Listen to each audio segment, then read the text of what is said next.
Welcome, wrestling fans, to Timberlane High School. I'm Barry Children. I'm here with Dan Woodworth again, bringing you action for high school wrestling. We have the Owls versus Hollis Brookline Cavaliers. Dan, what does Hollis Brookline bring to the table tonight or today?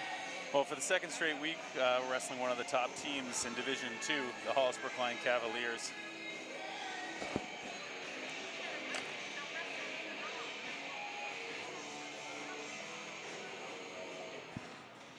Hollis Brookline has been one of the perennial teams.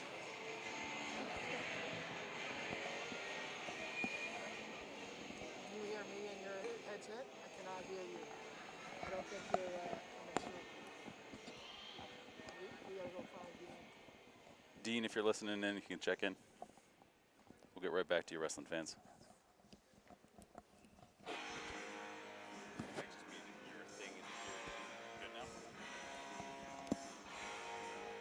Test. Check. Test. Okay, we Check, got we're it good? now. Yep. All right, sorry about that. So, All right, here we go. Dan, the Hollis Brookline Cavaliers are a perennial strong team in Division II. Well-coached team by Brian Bumpus, head coach. You were saying that I think they're 2-0. 2-0. They opened up with wins over Alvern and Pelham. Pelham, a growing team. Alvern, a Division I opponent. So, good start to their season, and they're excited to come in here, wrestle under the light at Timberlane.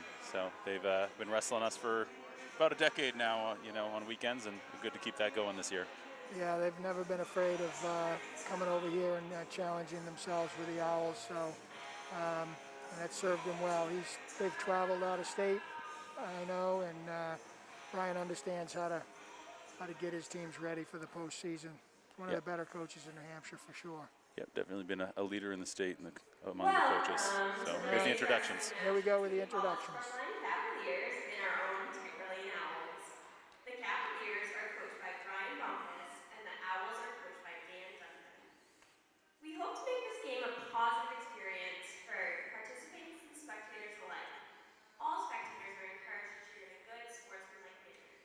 Any spectators not conducting themselves properly will be asked. Today's probable lineups are: at 106 pounds from Hollis Brookline, we have Forfeit, and from Timberlane, TJ LeBate. At 113 pounds, we have No Contest. At 120 pounds from Hollis Brookline, we have Seth Ponders. And from Timberlane, John Fabrizio. At 126 pounds from Hollis Brookline, we have Hunter Priya. And from Timberlane, Jake Rousseau. Weighing in at 132 pounds from Hollis Brookline, we have Brady Rogers. And from Timberlane, Ben Little. Wrestling at 138 pounds from Hollis Brookline, we have Troy Mascatelli. And from Timberlane, Eric Kapler. At 145 pounds from Hollis Brookline, we have RJ McAdams. And from Timberlane, Conrad Parker. At 152 pounds from Hollis Brookline, we have Brian Mercier. And from Timberlane, Anthony Russo. Wrestling at 160 pounds from Hollis Brookline, we have Teddy Mascatelli. And from Timberlane, Nick Calaria. At 170 pounds from Hollis Brookline, we have Hunter Hudson. And from Timberlane, Dalton Calaria. At 182 pounds from Hollis Brookline, we have Jack Duquette. And from Timberlane, Bryce Parker. At 195 pounds from Hollis Brookline, we have Henry Burns. And from Timberlane, we have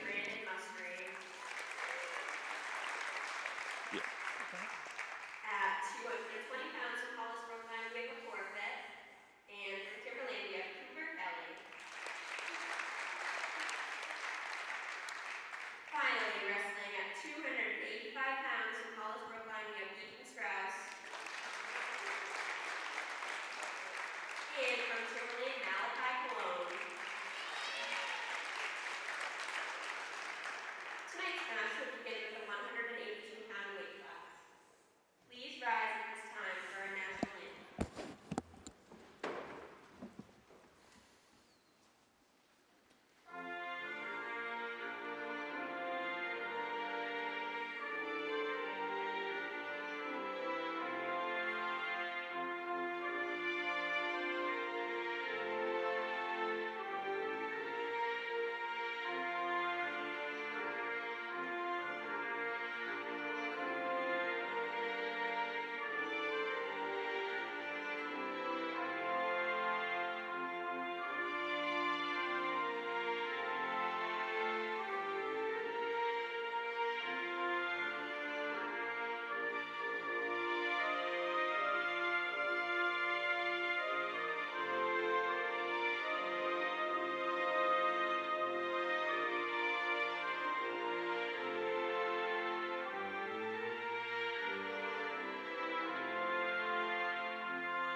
All right, captains are getting ready.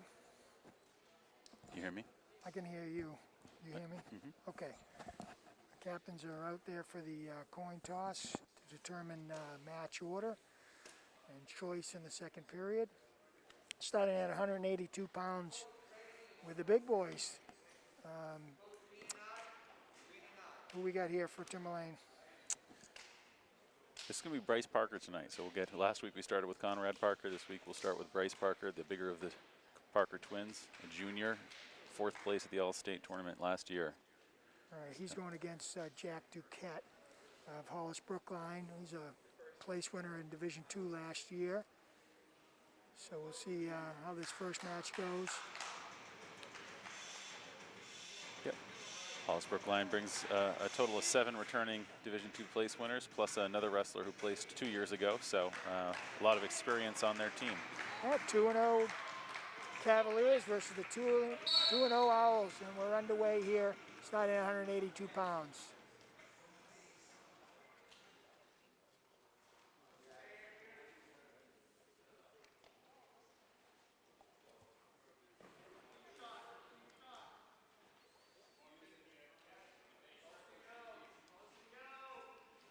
More reserve start this week for Bryce. Looks like he's trying to dig out some upper body underhooks. I like his positioning though. It's a good stance. Allowed him to see that shot. The Hollis Brookline wrestler Duquette was a little heavy on that foot, and Bryce was in a nice low stance and took advantage right away. It was a good shot, good finish. Lets him up, gives him the 1-point escape. He's going to work on his feet.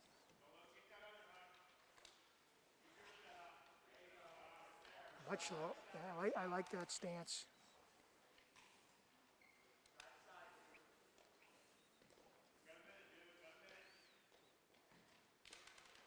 Using that elbow tie. Good defense by Hollis Brookline there.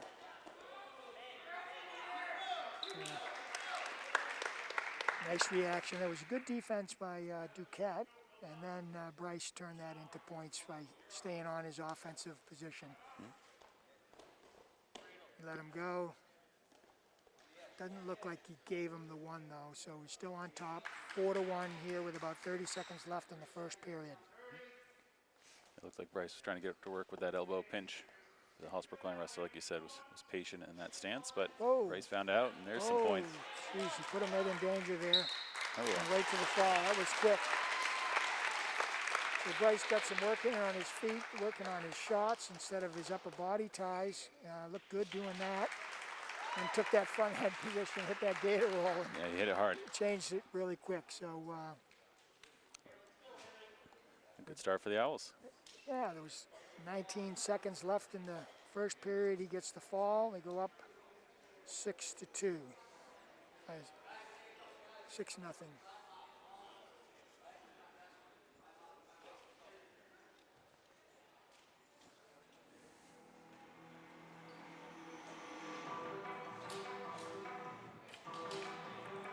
So a lot of good bodies up here in the upper weights for Hollis Brookline. Hopefully we'll see some tight matches.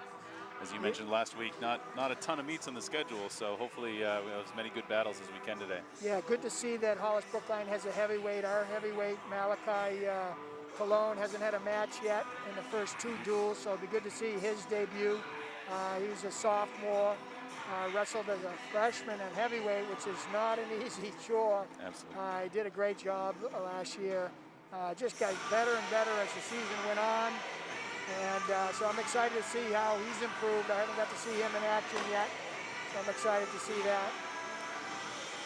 Yeah, always exciting to get that first match under your belt in a year. He's had to wait a little bit longer, but he definitely ended on an upswing last year. Came into the Division I tournament, I think, as a 9 seed, and ended up finding his way onto the podium as a part of a great performance for the Owls. Yeah, he was valuable to us for sure. And so we'll be excited to see that match, see how he comes out of the gate, see if he's over-aggressive, having waited 2 dual meets to get his action. So that'll be something that'll be fun to look forward to, see how he does. Yep. Next up at 195 pounds, we'll have one of 3 seniors in the lineup tonight. The Owls are pretty young tonight. We got a couple seniors out, only 3 seniors in the lineup, so obviously going to be returning a pretty strong team next year as well, but the focus is 100% on this year. Here's one of our seniors, Brandon Musgrave. Who's he wrestling, Dan?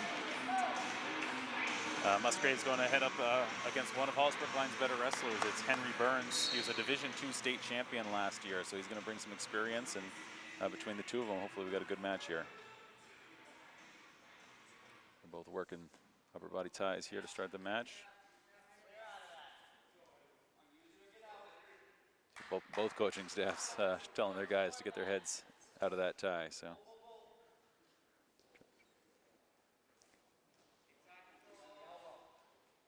like the physical start for Musgrave. I'd like to see his feet get moving a little bit more in addition to it. So he's definitely got a strong upper body this year.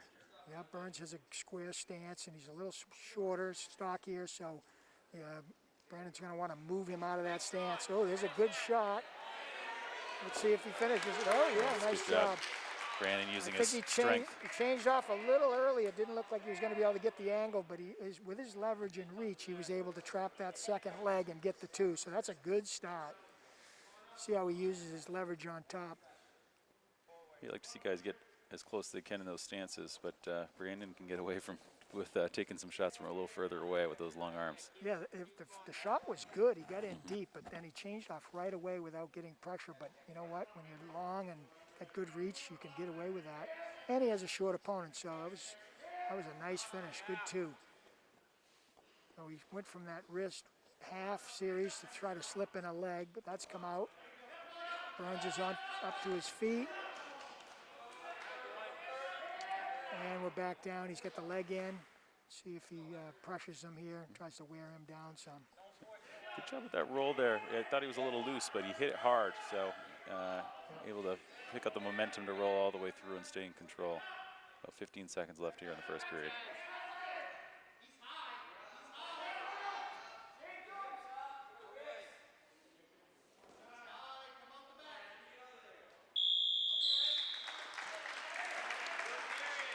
Yeah, that's a good start for Brandon. It was a good takedown.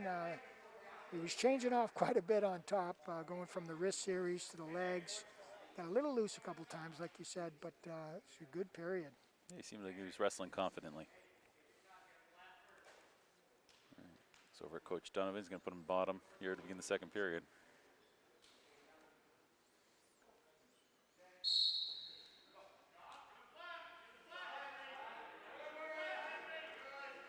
Try to get that wrist back.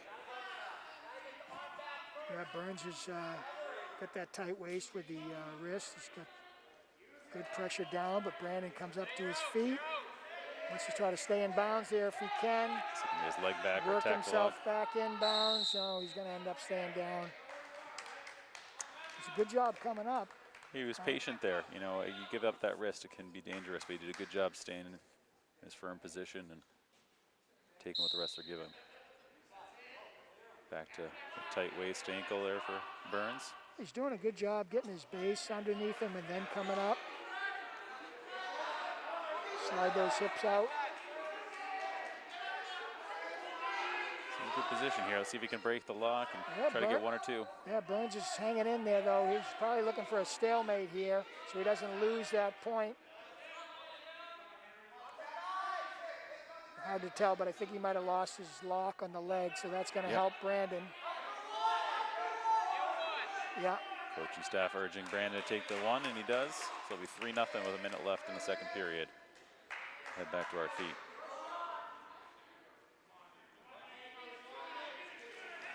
Oh, nice job. Timed that well.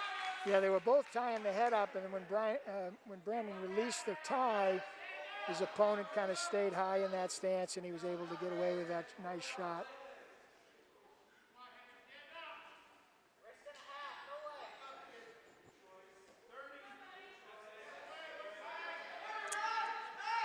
Riding a wrist hard, putting a lot of pressure on it. Burns gets warned by the referee. Yeah, he had his head down on the mat, and tonight's official is Lou Ferrulo, or today's official, excuse me. And he felt like Burns' head was down and wasn't wrestling aggressively, so he warned him for stalling. Yep.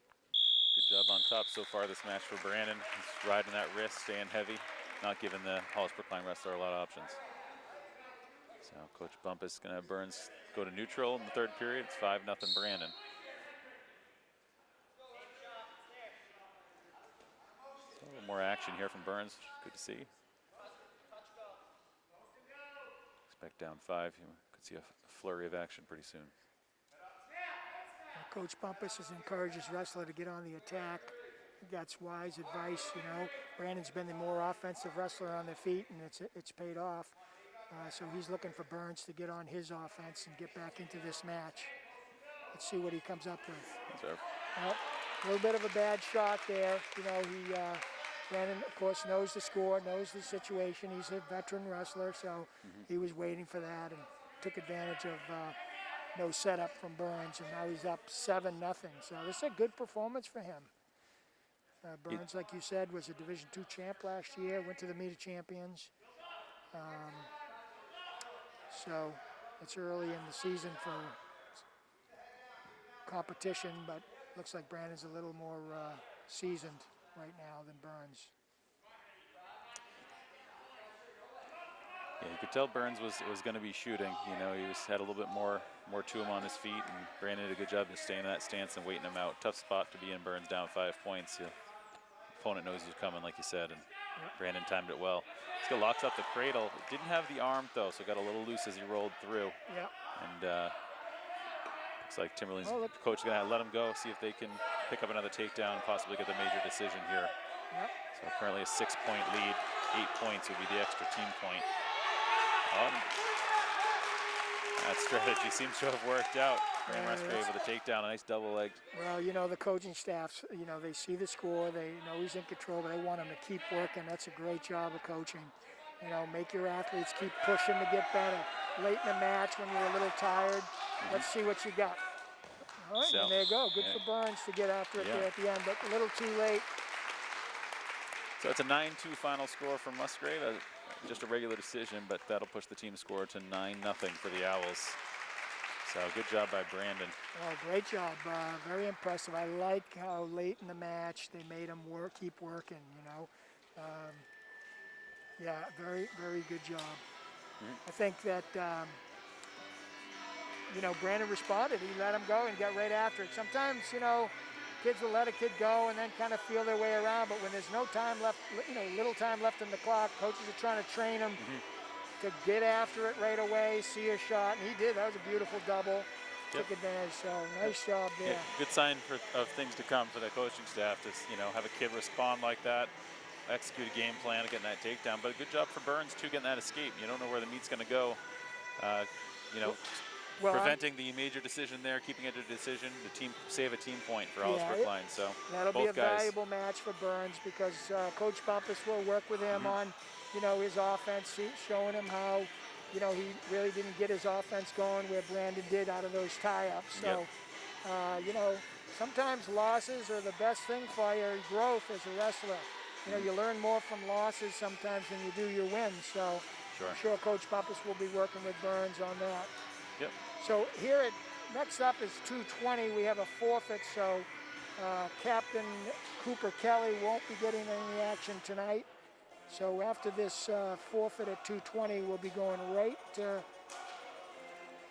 heavyweight, 285 pounds. We talked about it a little earlier. It's the debut here of Malachi Colon in this 2021 season. Dan, who's he wrestling? He's got Ethan Strauss out of Hollis Brookline, so one of the newer names in the lineup. So he's wrestled in a few tournaments for them over the years, but it's his first time wrestling at Timberlane here, so good to see him. So Malachi looks like he's a little bit bigger, moving his feet early. So like you mentioned earlier, it'll be interesting to see how he takes the mat with his first match in the first action this year.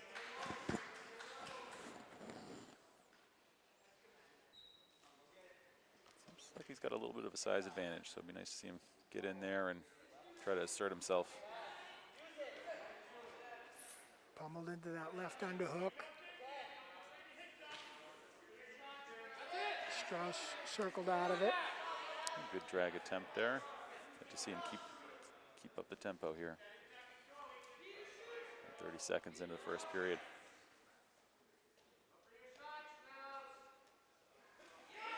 Oh. Nice double leg shot there by Strauss, defended by Malachi, and they went out of bounds. I like to see heavyweights shooting. That's always good. You know, you want your kids attacking. A lot of heavyweights just like to work out of the tie-ups, and if they can attack on their feet like that, that's a real advantage at this weight class. Now 2-on-1. Strauss works his way out of it. About a minute left here in the first period. Strauss a little bit high in his stance, but he's taking good shots. Malachi came out of the shot and hit a beautiful snag, but they ran out of room on the edge. So I think if Strauss was a little lower in his stance, he'd be more effective with that shot, but I like to see how he's attacking. Malachi, of course, saw it coming because he was high in his stance and he was able to defend pretty easily. Then he turned it into some offense. That's good wrestling. Didn't get to finish it. Let's see if he can finish this attempt. Had an underhook slide by, but couldn't quite get behind. 30 seconds left in the first period with 0-0. This looks like it's going to be a good match, Dan. Yeah, I'd like to see Malachi kind of open up a little bit. He came out of the gate pressuring a little bit, but it's been more Strauss with his shots, and Malachi's done a good job staying in his stance, like you said, fending things off. See if he can try to start to use that size advantage. Staying on the head here and the arm, weighing down on him, so that's all good things as the match goes on. Front head. Oh, that's too he right gave at it the to buzzer. him. All right, you got the hands down behind the body, so the referee sees those hands down and gives those 2 points right at the buzzer. Yeah, that was good. Anytime your opponent puts the weight on both of his hands and you're behind, that's when the referee's going to award that too. So I think a good call by referee Lou Ferrulo at the buzzer. Hollis Brookline defers choice to third period. Malachi goes down confidently, and he's right up to his feet. That's a good sign. Yeah, that's an important position at this weight class. You know, you always need to be able to get that one because at the heavyweight weight class, there's not always a lot of scoring. So getting that 1 point from underneath is critical. Another shot from Strauss, but again, Malachi there good defensively to snag. Let's see if he can finish it in bounds this time. Ooh. So. All right. I like how he's coming up with that snag. He's got to work on his finishes. Yep. Again, first match of the year for him, so you're going to see a little bit of that. That's going to help him improve. Yep. Taking match situations into the practice room That really helps your improvement. I'm sure the coaches will work with him on that. Nice throw by again. Oh, and a good job on the edge. Nice snag. That's a nice job. So that opens the score at 5-0. Malachi, a minute left here in the second period. He's in control over on the side of the mat. Good, we're going to see Malachi in all 3 positions. That's what you want in his first match of the year. Yeah, as well as, you know, let's get 6 minutes in, right? You know, if he hasn't had but 1 match, as we talked about, so you know what? Push the pace, work on your conditioning, get as much mat time as you can. I always like to see the fall, but this, with a short season and not as many matches, nice to be on the mat as long as you can. And some big duels on the horizon for Timberlane, so this is good experience. A week away from a Concord meet, and then Salem shortly after that. Starks tripoded up. Thought he was going to be able to get to his feet, but Malachi did a good job.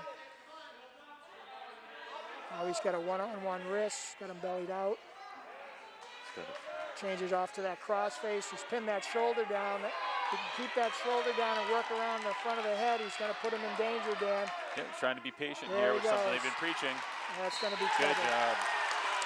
Did a great job of not forcing something too early there. Got in a confident position, took his time, had enough time, and worked for the pin. Great job. With 9 seconds left in the period, he gets the fall.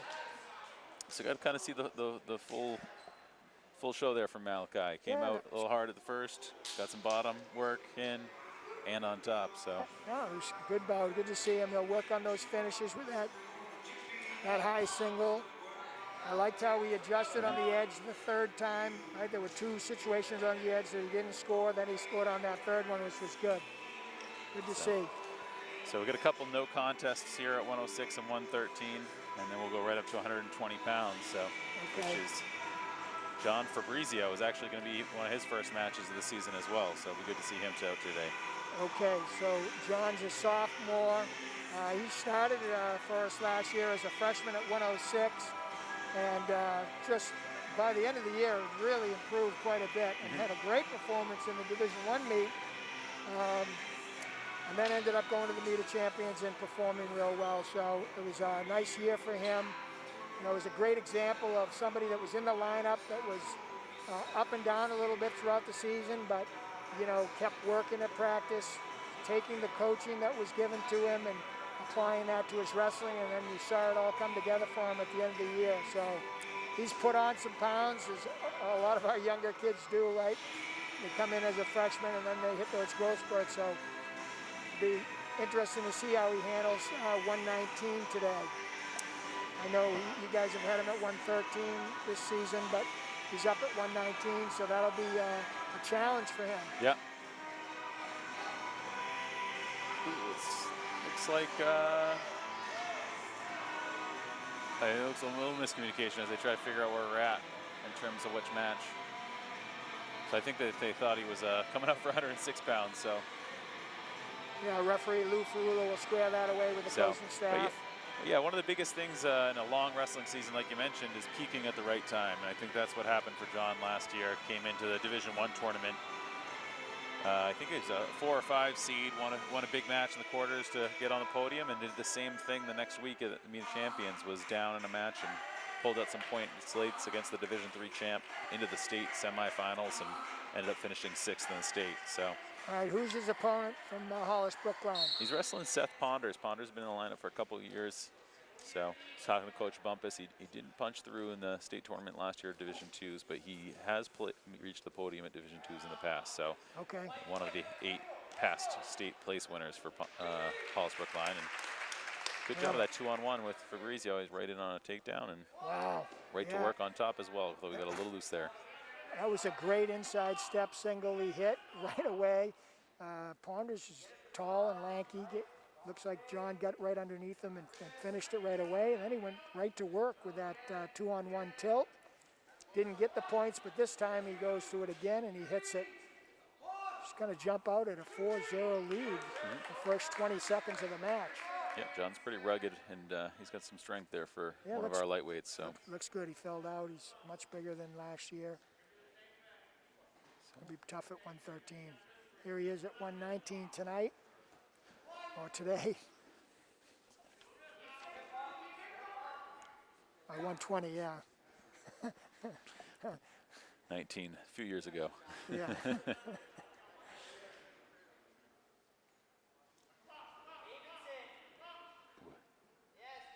Weights certainly change year to year, so. Right now he's got that Davidson tilt locked up. Let's see how he does with it. He wants to snug that up a little more before he starts to go into his turn. Let's see if he makes that adjustment. It's a little savvy there by Ponders. He was keeping his hand right on his hip to prevent Fabrizio from pulling it a little deeper. Yep. I think that helped him fend it off a little bit. So. And John changed to a hammer lock. Like to see him hook in there before. Yeah, he had a tough time holding on to him there. If he had hooked that near ankle, might have been able to hold him that hammerlock a little closer. Oh, that was a harsh stalling call. Yeah, John's doing a good job being very active and putting Ponders in tough spots. So I think Coach Bumpus will. Yeah, I mean, I thought raise an eyebrow at Ponders that was call. defending the turns and wrestling aggressively. Looks like the ref wanted him to come up a little bit more. But You can see the difference in Fabrizio's confidence and offense, right? He's showing a number of different techniques on top. It's good to see. yeah, sometimes Timberlane, you come in as a freshman and you might not see much varsity action. So, but you can see the difference for Johnny as he got a full year in there, a lot of matches, a lot of coaching, and he looks, like you said, very confident so far. So he went bottom in the second period. Oh, did a nice job climbing out of that position and then getting his hips back. You know, he he didn't go back into his opponent right away, which sometimes leads to the guy grabbing your leg and then not allowing you to free yourself. He did a nice job of lowering his level, getting his hips back, and then going to his offense. That was a nice adjustment for him. Now he's back on top where obviously he's comfortable, showing us a number of different techniques. Right now he's on that wrist. Is he looking at that Blair ride maybe, Dan? Yeah, it's tough to see what's going on the other side, but it does appear. Oops. Got a little loose though, and Ponder's going to put him in danger. Okay. John did a good job of kind of bailing on that to protect himself, and still in a scramble. Johnny technically still on top here, so it's 6-0. Ponders will be trying to get either 1 or 2 here. Yeah, I'm glad to see. Oh. I'm glad to see him trying different stuff, though. I mean, even though he got a little loose on that, and that's something they can work on in practice. But I'm glad to see him switching up his offense like that. Of course, then he went and ran over that Chancery. That Chancery. So nice effort from John. A lot of offense, a lot of confidence. Yeah, he's certainly a wrestler with an engine. So even though he got in a little tough position there, kept wrestling, stayed confident, looked for his next opening, and found it pretty quickly. Yeah, like you were saying, you get a year in the varsity lineup and get yourself 30 matches and all that coaching. It does really pay off. You can see the difference there. He wasn't tentative at all, up at 120. And, nice debut for him and Malachi, back-to-back. Two guys that haven't had a match yet. So yeah, similar story for both of them. Two sophomores after being in the lineup as freshmen. So. Yep. Yep.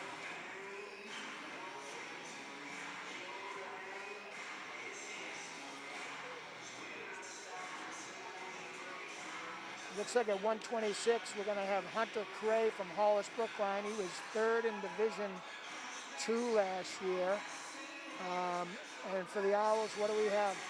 That's going to be one of our senior captains, Jake Rousseau. So Jake wrestled at 120 last weekend on the live feed. He's up a weight class at 126 this weekend, excuse me.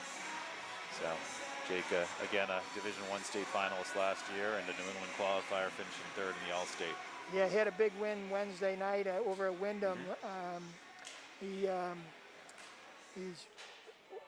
Was it Oaks, the last kid? Yep, wrestling Sam Oaks out of Wyndham. Oaks was an All-State finalist and New England qualifier himself last year, so it was definitely the premier match of the night, and Jake came out on top, was named the wrestler of the meet for the Owls.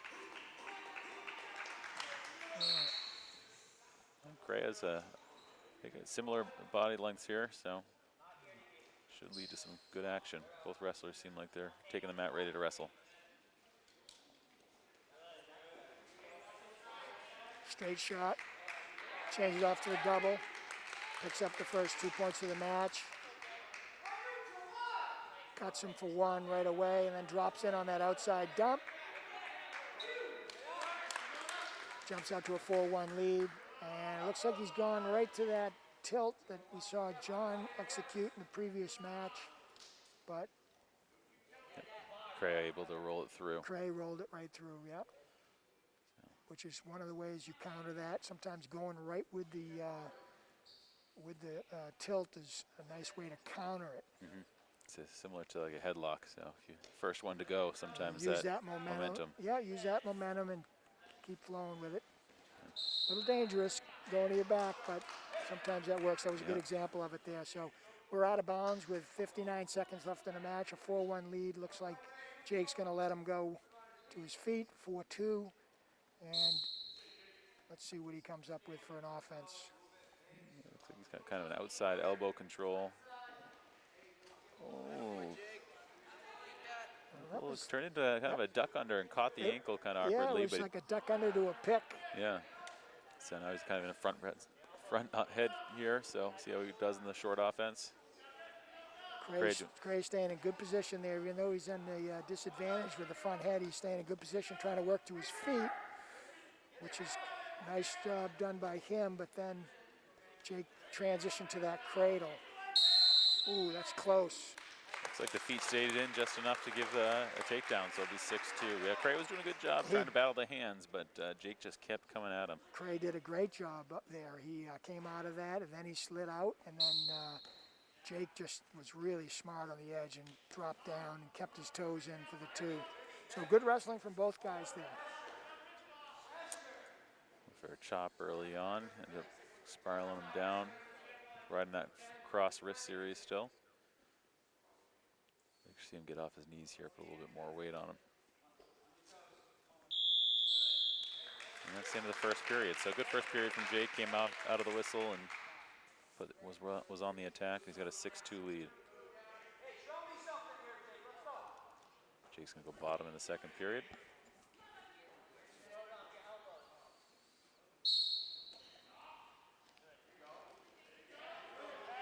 It's up off the whistle. Yep. Turned in, almost put himself in, but responded right away. Yeah, that's what we talked about in the last match, right? You got to get those hips away, and he did. It was a little delayed on it, but then he slid his hips back, and that puts him in a position to then go on to his offense. So he did a nice job of that, and now he's back to his offense on top. Looking for an old school stack. Who fell to his hip here. Yeah, he forced it. Did a good job. Cray did a good job holding him off there, pushing back in with his hip, and when he saw the opening, Jake did a good job bailing out, keep himself out of danger. So yeah, he forced that position. I think he's trying to do a little too much. And Cray took advantage of it, and now he's going right to work on Russo. I can't tell if he's got a half or a bar. Yeah, Looks he's like got a a good strong half, and he's using his leverage very nicely. Looks like top is one of his better positions. That length. So yep, that's good pressure. Good job fending it off there, Jake. So now we see what he's got on top. So it'll be important for Jake to keep his head up and try to get back to his feet right away like he did off the whistle at the beginning of the period. So figure Cray is feeling pretty good about the danger he just put him in. Cray's got good length on top and good pressure down.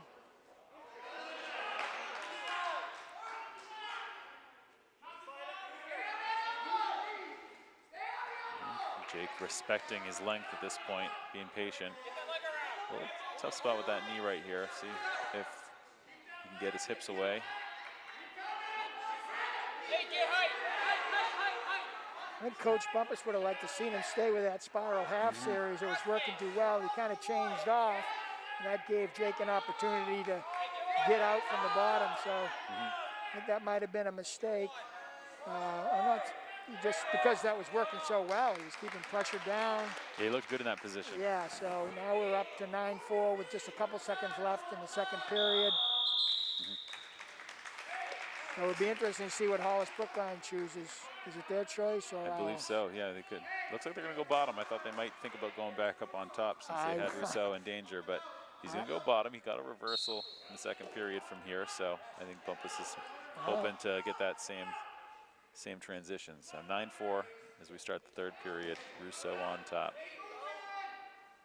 Yeah, and you know, we've just said this before, you know, you want your kids working in all positions, and Coach Bumpus probably feels like this is a position where he needs to get better and score. And if he does get out, it does cut that lead down to 4 and makes the getting back into the match a little more, you know, gets it within reach if he gets a turn out of it. So, but Jake's pretty tough on top. Jake is pretty tough on top, but I think you're on something there. You know, obviously you think about wanting to win every match you wrestle, but I bet you Coach Bumpus is playing the long game. He's thinking about the Division II tournament, and dual meet tournament, I should say, and getting his guys experience in every position. So you got to imagine the Cavaliers have a good shot in Division II this year. They finished second last year to Bishop Girton. Bishop Girton punching through for their first title. So we're under a minute here, still 9-4. Jake on top. He's doing a good job riding the wrist and putting the weight on him. As we get close to the end here. Oh, stalling warning for Jake. Yeah, he's kind of staying parallel. You gotta get outside a little bit. So we'll see off the whistle here. See if Crea can try to create a situation where he might be able to find some points. Might see a roll. Showing good effort. Trying to create some space there. Tried to slide his leg out and get to a sit position, but Jake's trapping that arm really well. And you know, once you trap an arm, it makes it really tough on the bottom guy to execute his offense. Yeah, and this time he's outside and he's off his knees for the most part, pressuring him, so he can risk an extra stalling call here since he's up 5 with a short time here. We're under 10 seconds. So it seems like that's what he's comfortable doing. There is the call. So he's going to give up a point, but like I said, when you're up 5 late in the third against a pretty good wrestler, sometimes that's the safest thing to do. Well, I think Coach Donovan's going to bark at him a little bit for hanging back like that. So he certainly. You know, and you know that's good. You know, Lou Ferrulo, it's good early in the season to get those calls against you because you know you got to work on that. So. Yeah.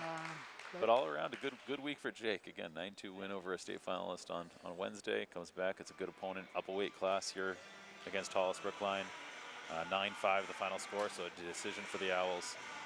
Yeah, so. Like I said, you know, you really want to see the guys go 6 minutes. I mean, you love to see the pins, but the more time on the mat, the more situations you can be coached in, the more things you can bring to the practice room. You know, where you're thinking make 8 or 9 matches maybe at the most for each kid. Some kids will only wrestle 6 or 7 times going into the postseason.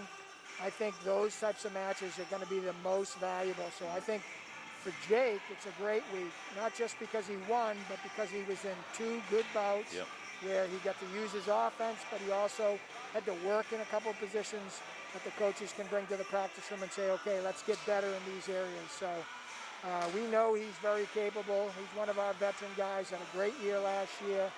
But any opportunity to get better is going to be well received by the coaching staff and the athletes. So you're right, Dan, real big week for him. So we're moving up to 132. We got a sophomore, Ben Little, coming out, upper weight class again tonight. Who's he wrestling, Dan? He's wrestling Brady Rogers for Hollis Brookline. Not a lot on paper for Brady, but a guy that Coach Bumpus is excited to have out under the light. So Ben did a good job with his debut last weekend under the light this season, and up a weight class again tonight. So see how active he can be. He's got a great low stance. He's tough to attack.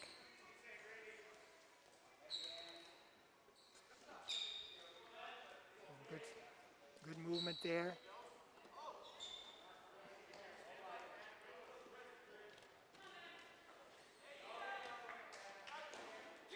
Great job.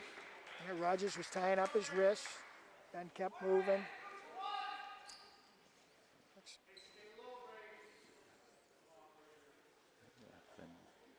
I got to go into a bunch of ties. When he gets his hands on a guy, he generally goes to work. Put a lot of pressure here. I'd like to get his head out from being buried there.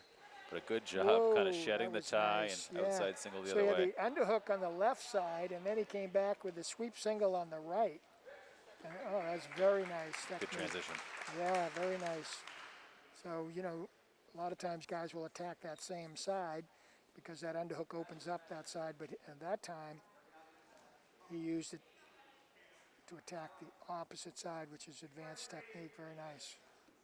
4-1 bend, but just under a minute left in the first period. He's got the near side wrist, putting a lot of pressure on. Looks like he's switching off to the half Nelson. He's got it punch deep. This could be, there it is, a pin. So a minute 20 into the first period. Ben Little, another win.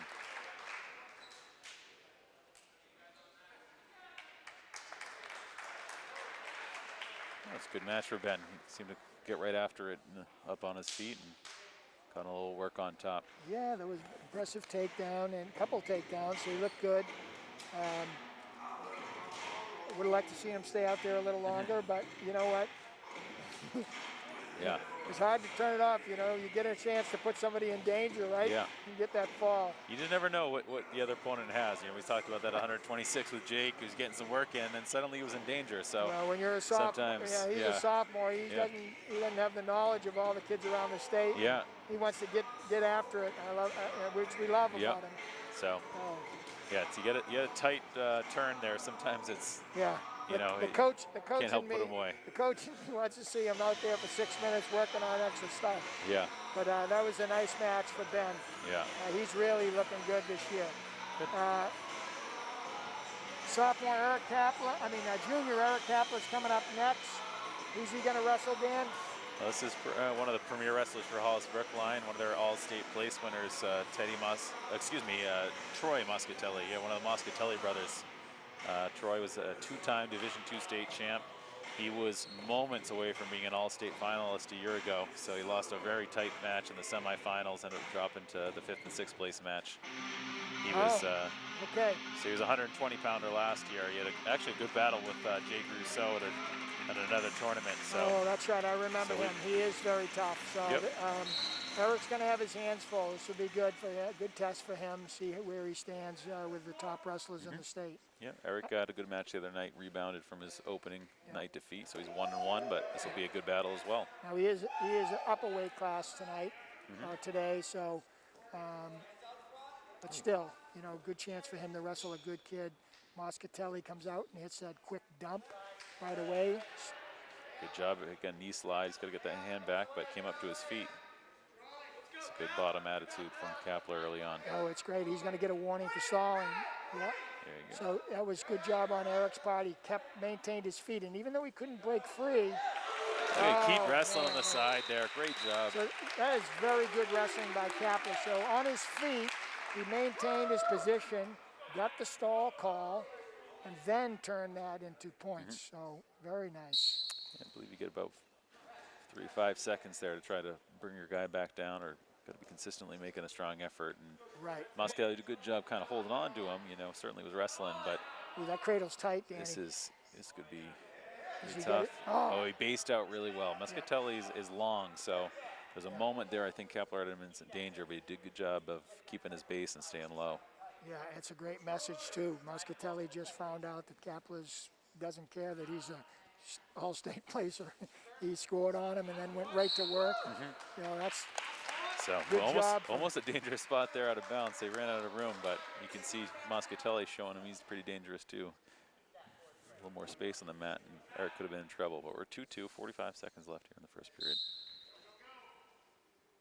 That spiral to wrist, but need a little more weight on him.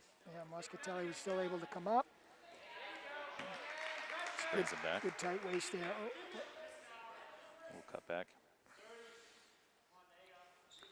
We'd like to see a little bit more forward pressure here. I know Kapler's capable of it. He's one of our more physical wrestlers. He's got that wrist tied up. He's going to go for a lift. So a lot of good wrestling. He's doing a good job. Switching off both sides. Moscatelli's a veteran, so he knows when the pressure comes off to come up right away, and you saw that right there. Ooh, again, saved by the buzzer there. So 2-2 at the end of the first period. Eric did a good job trying to come up front for the takedown.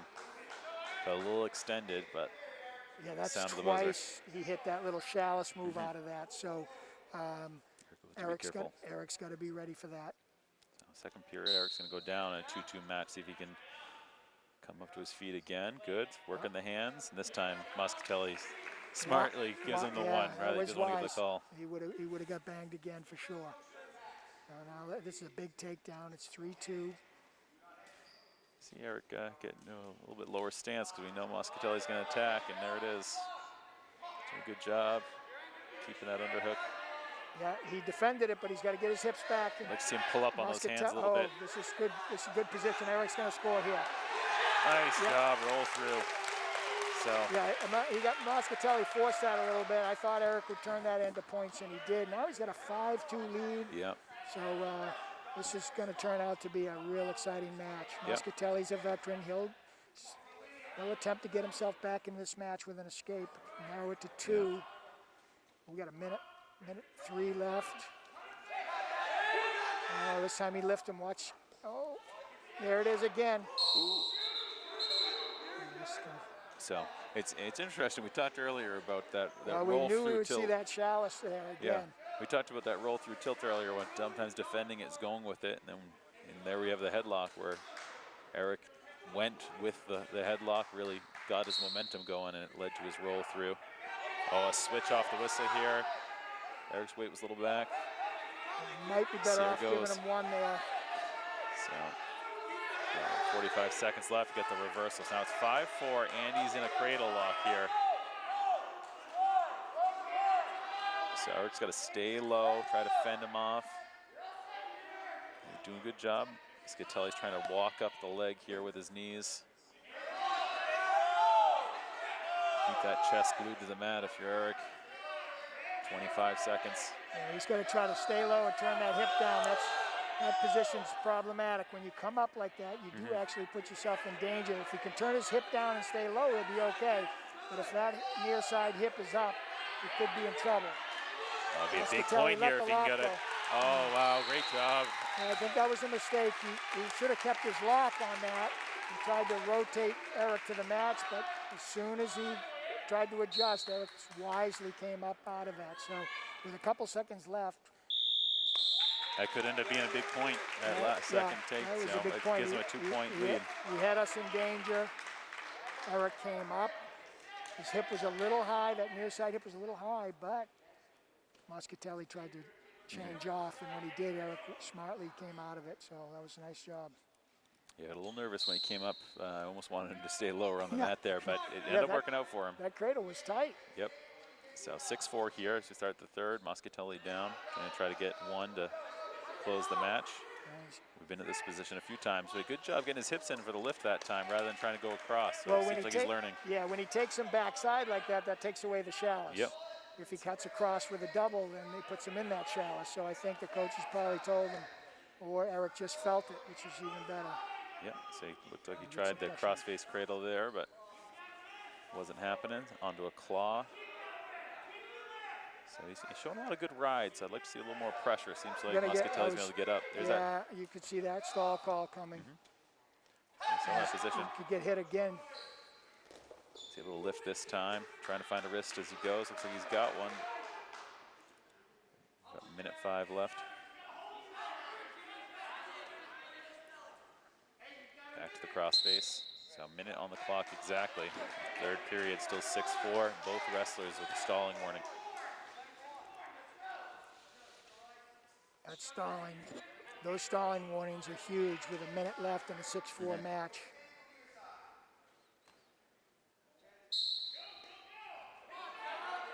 So he's trying to come in. Moscatelli holding that wrist there, trying to delay him. Runs the pipe. And working up. Oh, good job changing off the things there. yeah, so off the whistle, Eric is transitioning. He needs to work on a breakdown because what happens is when he transitions his hands, Moscatelli's coming right up. See right there? Not a lot of forward pressure. Right. So, he really needs to be trying to find an ankle or a wrist or pressuring down to his chest. Back to that But chalice. once they get to that position, he's done a great job of returning them to the mat.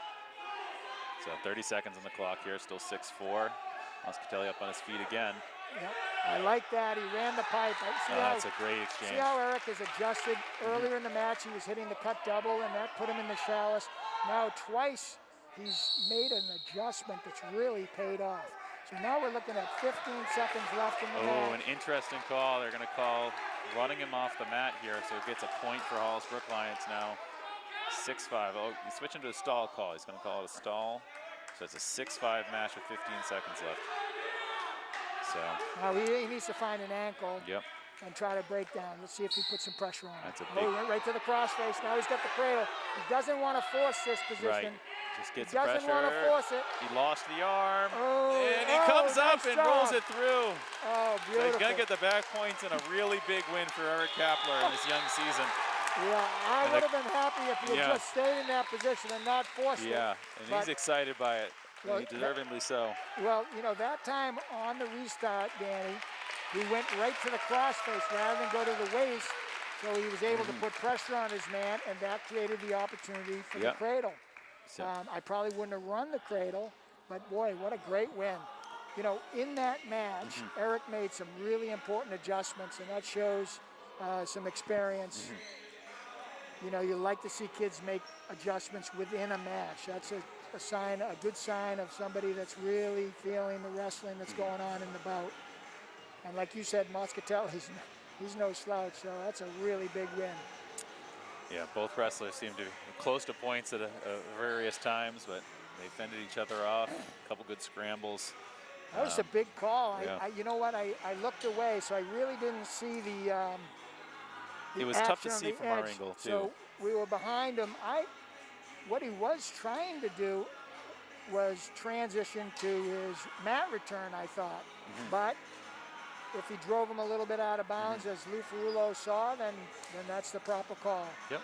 I'll have to look at that one on the tape. Yeah, from our angle, we could just see the wrestler's back, so tough to tell kind of where the pressure was going, but yeah, I didn't quite see it, so I'm not referee sure. seemed pretty confident in his call, and thankfully Eric responded. So. Well, actually, it made the match more exciting, right? And actually put us in a position where, okay, now it's a one-point match with 15 seconds left. What do you got inside you? Yeah. And Eric Right. Eric proved that he's got some good stuff. Right. If it remains 6-4 there, you know, Eric might have fallen down on an ankle and kind of risk that stall point, but take more time. Or you can just cut him. Yeah. I mean, there's so many more options when you're up by 2. Yep. You don't have any. You can't. If you're up by 1, you can't stall, so you can't hang on an ankle. So you got to keep wrestling. So actually, that situation paid off because it's an important experience. So I got a little nervous with the cradle, like you said. I was hoping he was just going to hold it, and the arm came out. A little nervous? Yeah, okay, a lot nervous. So he looked like he got stopped, but he did a good job switching his hips, and Eric does everything hard when he does it, so that was good. So we're up to 145 here. We got Conrad Parker for Timberlane, so he started to meet off last week. He was in on an early takedown attempt, but we're back. RJ McAdams for Hollis Brookline is his opponent. RJ was second, so he was a Division II finalist last year. So he's got some experience, but Conrad Parker, as we know, a 2-time All-State champion. Though up a number of weight classes this year, and he seems to have transitioned very well. He's got the opening takedown. Well, so far, Hollis Brookline's putting some good guys out on the mat. I mean, I know we got a veteran returning team, and the dual meet score doesn't show it, but Hollis Brookline's going to be just fine in Division II. Absolutely. I think you love to get a win or two here, but I don't think Coach Bumpus can be upset with the experience and the effort he's getting from his wrestlers. No, his guys are taking the mat with confidence and wrestling hard. So, in a number of matches in a row there, they were competitive and tight. So another, a good match here. Ooh, so good takedown attempt there, and Conrad's flexibility, he was able to get a leg cradle. Yeah. Tough to plan on that if you're the Hollis Brookline wrestler. Thought he was in pretty good position. So good job staying aggressive against a good opponent. So 4-1 Conrad, 30 seconds left here in the first period. So looks like he's got a ball and chain that needs to run him over, and he's got the pin. So another fall for Conrad on the young season. Moves to 3-0. So he was all business tonight, or today. I keep saying that. Can't get used to these 10 a.m. duels. Right. Yeah, not often that we have the light out before noon. So tough spot there for RJ. He actually hit a really nice shot. Conrad is just so athletic. He was able to kind of put him in danger out of it. So you can't fault the kid for taking a pretty good shot. Getting his head was inside and caught there by the leg. You know, maybe head outside single would be the only thing. But good job of Conrad being ready to wrestle and turn that defense to offense really quickly. Well, it doesn't get any easier for the Hollis Brookline Cavaliers here. I mean, we're pretty tough in the middleweights. Yeah, Anthony Rousseau, he's down to 152 this week, so he's going to get a match in. So he's a junior, 4th at the All-State last year, 4th at Division I as well. Excuse me, he was a Division I finalist. That was my apologies, Anthony. I'll take that from you. He's wrestling Ryan Mercer. Yep, Mercier is a name I've certainly seen a few times. No state paper to report, but looks like he's a pretty athletic build here.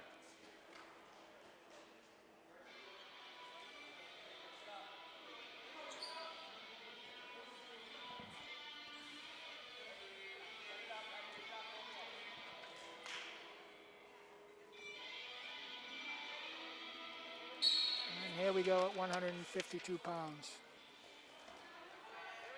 Good job of his low stance. He had the elbow tie on the left side and attacked the right. Nice takedown. You see a lot of guys doing similar ties where they pop up out of their stance as they do it. And Anthony did a good job kind of staying low and turning it into offense real quick. Got a cross arm here, cross wrist. Series. Switching off to maybe a Blair ride. Yeah.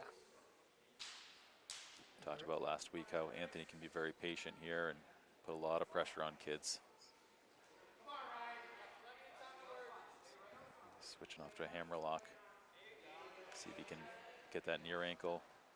Good, he captures it. It's going to anchor him. Keeping the pressure on. He's just so rugged on top. Yep. Couldn't get the hammer lock, so we transitioned to the one-on-one bar. Let's see if he readjusts that. I think he needs to. Okay, switch it off to the hammer lock. Good choice. Mercer's not opening up though, which is wise. He knows he's in trouble in that position. If he opens up with a post on that opposite side, Anthony would take advantage of it. So Anthony abandons that technique and transitions to another one. So Mercer's doing a good job defending that position. We know Anthony's tough there, but so far Mercier's been able to defend it. And as I say that, Anthony puts him right into danger. That's a clinch. Yeah, he was doing a nice job, but Anthony was also doing a good job changing off, not sticking with the same pinning combination. So Mercier took away the hammerlock position from the standpoint of not getting turned, and Anthony kept switching to the bar when that occurred, and then of course he just ran him over. So. Yeah, a short period of time, and you saw, you know, a Blair ride, a cross wrist series, a half attempt, a bar arm, a hammer lock. So feeling out what the opponent gives you, and did a good job. But again, Mercier was tough there on bottom, so just ran into a really good top wrestler in Anthony. So we mentioned earlier tonight there's two Moscatelli brothers that both placed at the All-State tournament for Hollis Brookline. This will be Teddy Moscatelli, the bigger one. He was 4th last year, a match away from qualifying for New England. Had just a wonderful All-State tournament match away from qualifying. What weight was he last year? So I think he was at 152 pounds last year. Okay. But if I have that incorrect, I apologize to anybody out in the Hollis Brookline area tuning in. Well, he'll be wrestling Nick Polarier up at 160. Nick has been at 152. I think he was there Wednesday night against Wyndham.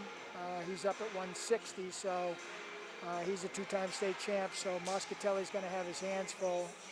So we got 2 high meet of champions place winners going here at 160 pounds. So, which is good for Nick. He had actually a good opponent Wednesday night at Wyndham, and even though he won by technical fall 18-2, you know, he got to get work in, and we had an opponent that was sturdy and had some fight in him, and that's valuable. So I thought it was a good match for Nick on Wednesday, and I'm sure Moscatelli will bring his best.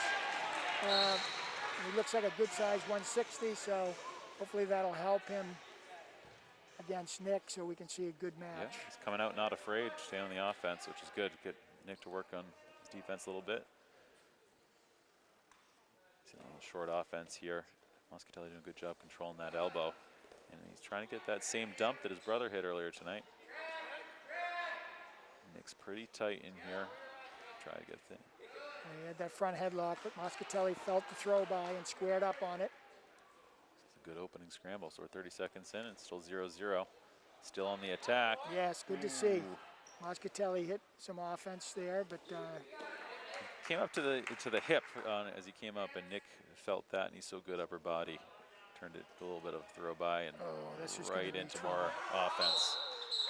Ooh. Yeah. So he went with the leg in, caught the opposite leg, and went right into a turn with it. And it's one of those turns that can be tough. Yeah. So he'll end up getting with the stoppage. Depends on what the count was, yeah. So he had him in danger getting back points. I think he might have already had a 2 count. We'll see.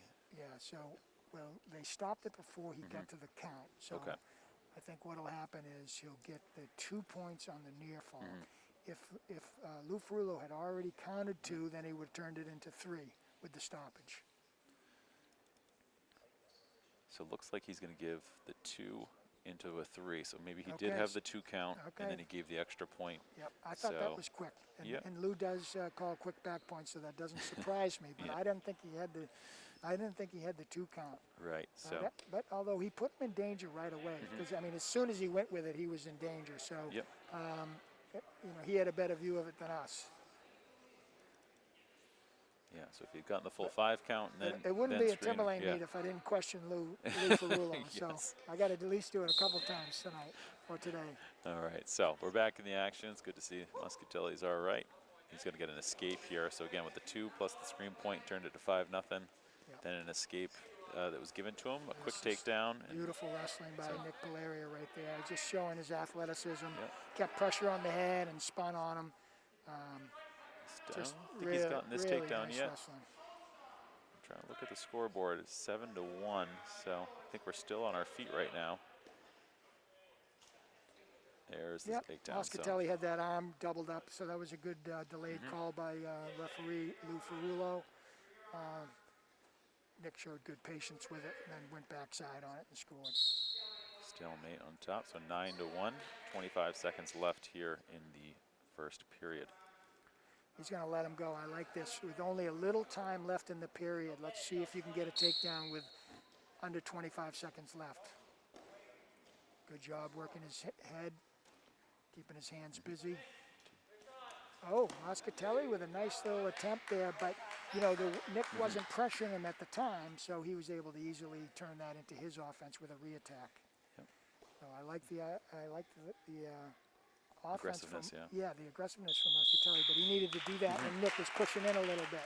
Right, yeah, if you give him a little push and then had Nick pushing back, then that duck probably would have been a little bit more effective. But again, like the attitude. So Nick's going to be bottom here in the second period, an 11-2 match.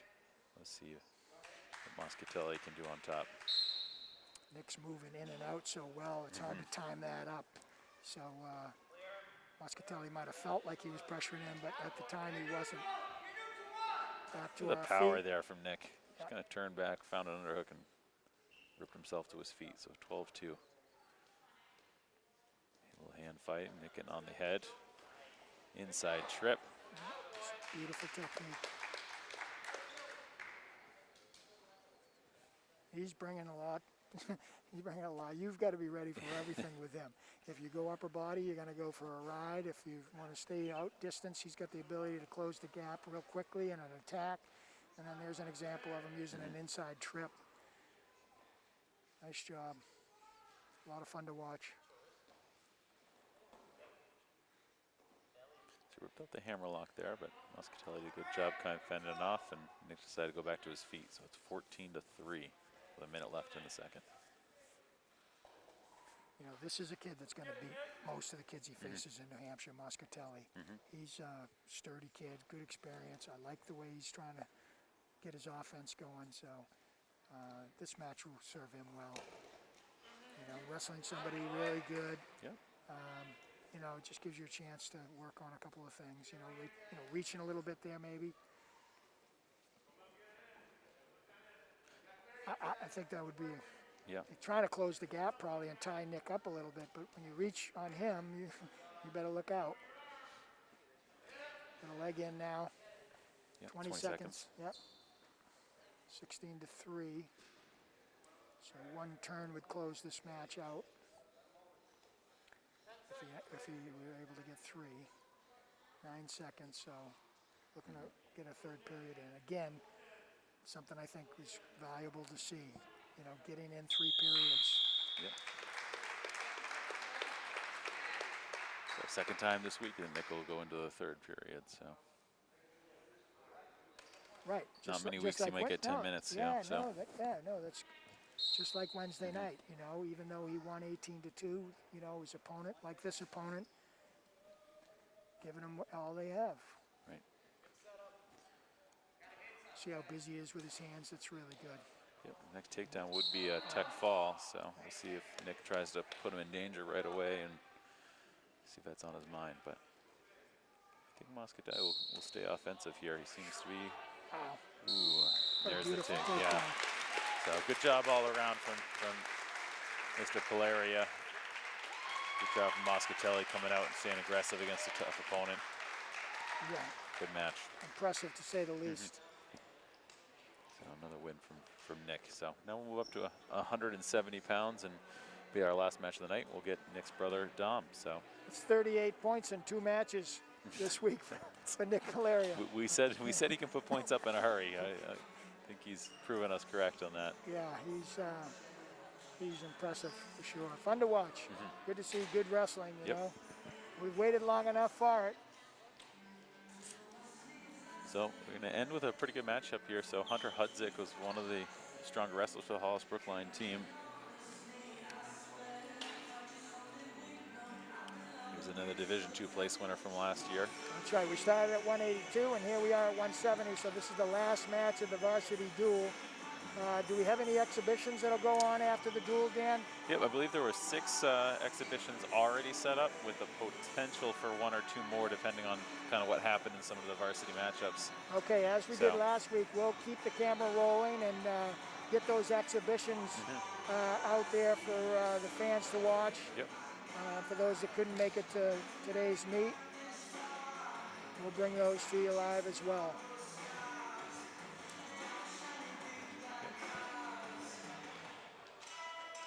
So as we mentioned, we've got Dom Polaria coming onto the mat for the Owls, a junior.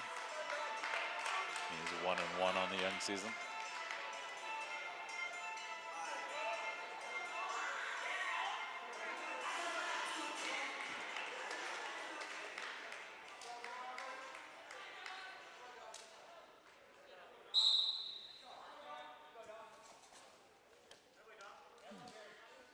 Hunter trying to dig out an underhook, but Dom fended him off. A little hand fighting here.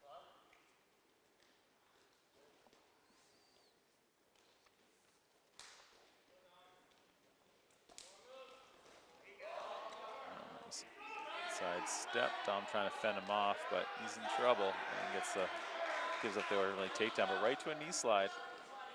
Thought about getting an escape as soon as he got down there, which is a good sign. Very nice. Very nice on the bottom. Yep.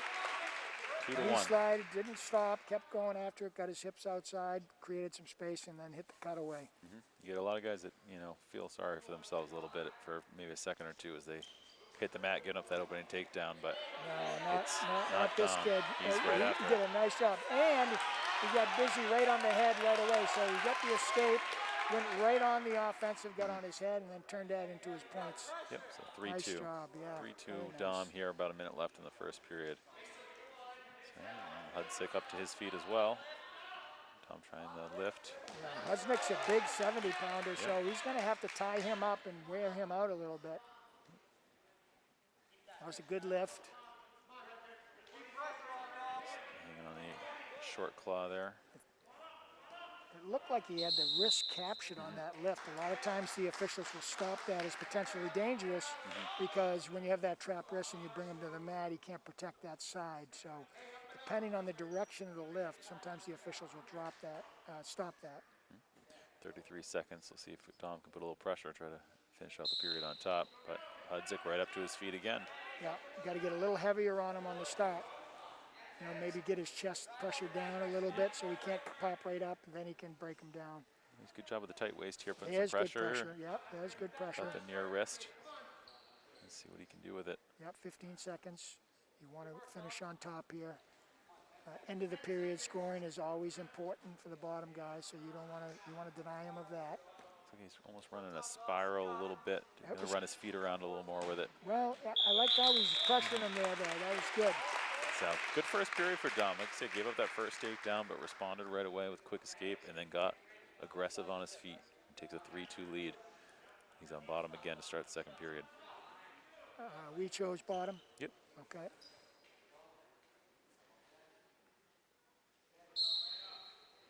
Oh, that time he changed his hips over. Now he gets his hips back. Nicely done. Oh, very good. Good job. So that time he did a little changeover to create space and then slid out. So a couple of different techniques from Dom. Now he's back into that front head. Let's see if he goes into that cradle position. He's a little tall in his stance, but he was sitting there with an underhook, and Hollis Brookline wrestler tried to shoot through it, which put him right into the front head position here. So see if Dom can take advantage. Yeah. He tried to get behind him a little too soon. Rushed it a teeny bit. He was in a great position. But now he can slide back and drag that near arm or just go behind. Good job. Yeah, he had a tight front head position. He started to work his way around. He seemed to let go of the arm just a tad too early, but he kept wrestling because he's so long, was able to kind of keep that hip locked and finally got his two. Yeah, he slid his leg back, got a little bit of space, and then was able to go behind. So a minute left here in the second, 6-2 Dom. That's good pressure. So that was an area last time we saw him wrestle last Saturday. He was in a real good bout. Took a little pressure off top, and that turned into points by his opponent. So today you can see he's made that adjustment, pressuring his guy more.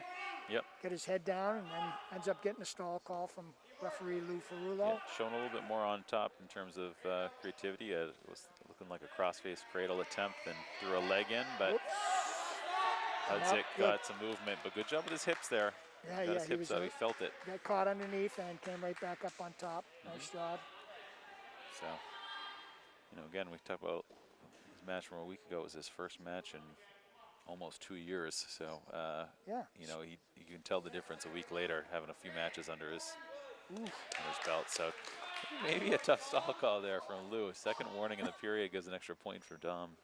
So Dom's doing a great job putting weight on Hudzik, so you kind of sympathize with him a little bit getting that call.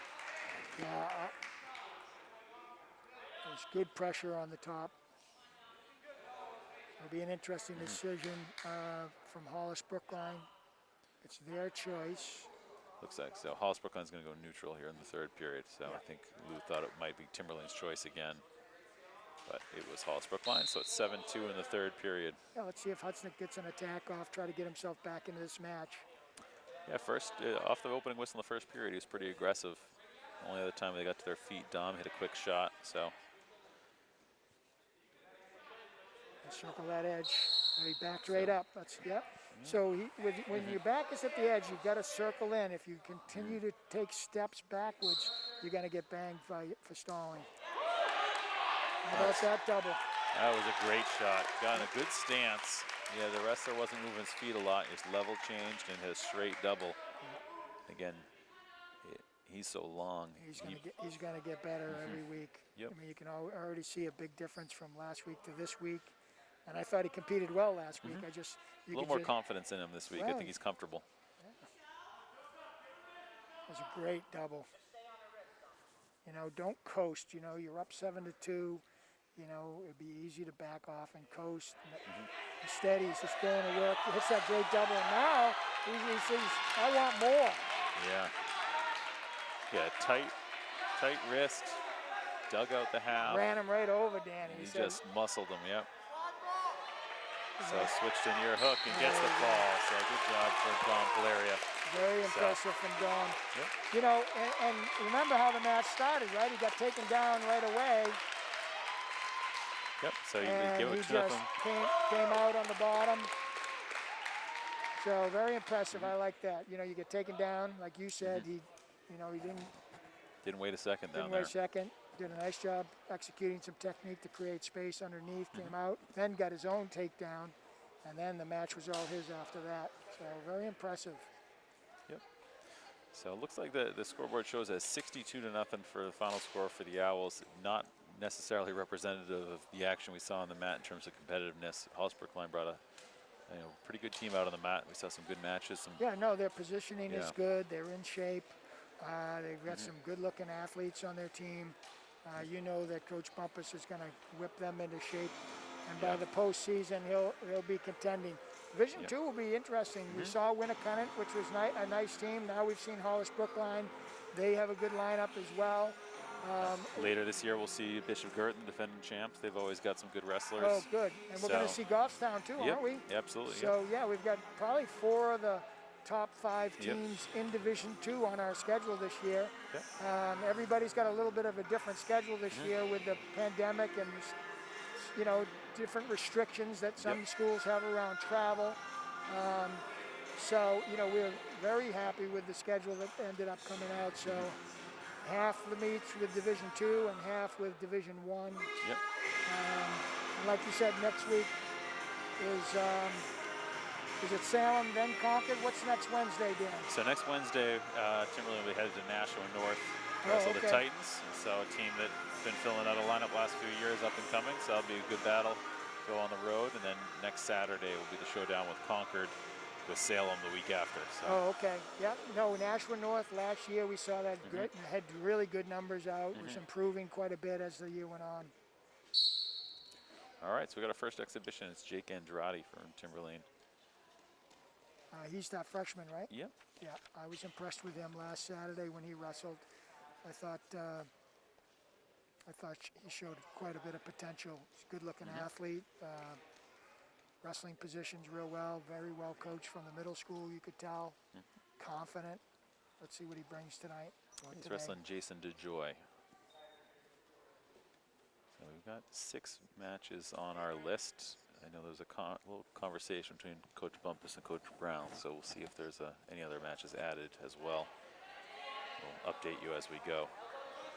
So tried to do a good job, staying patient. Yeah, nice single, and then he reached backside for that ankle. He's just got to pressure him a little bit onto that hip, and he'll get the 2 just right there. Yep. Oh, and the Hollis Brookline wrestler does a nice job of scooting on that to appear like he's not in danger. Yeah, he might have done enough to convince the ref he was in control. So ends up on 0-0. It was a short first period. I think when he got that hip down, it was 2.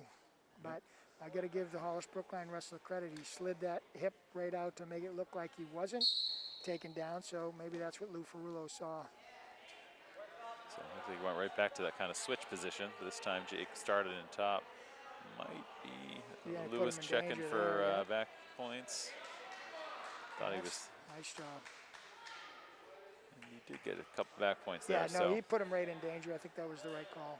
Yep, so I think it's 2-0.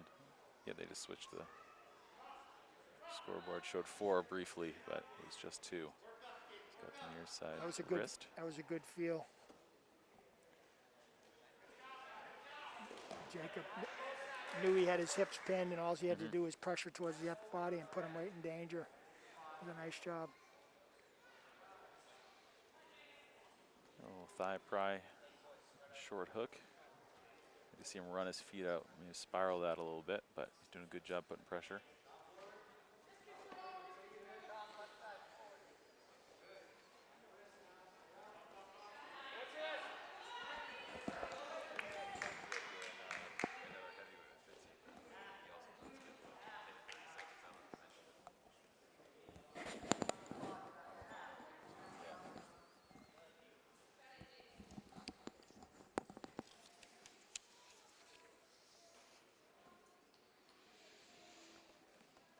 About 35 seconds left in the second period. Jake's still on top.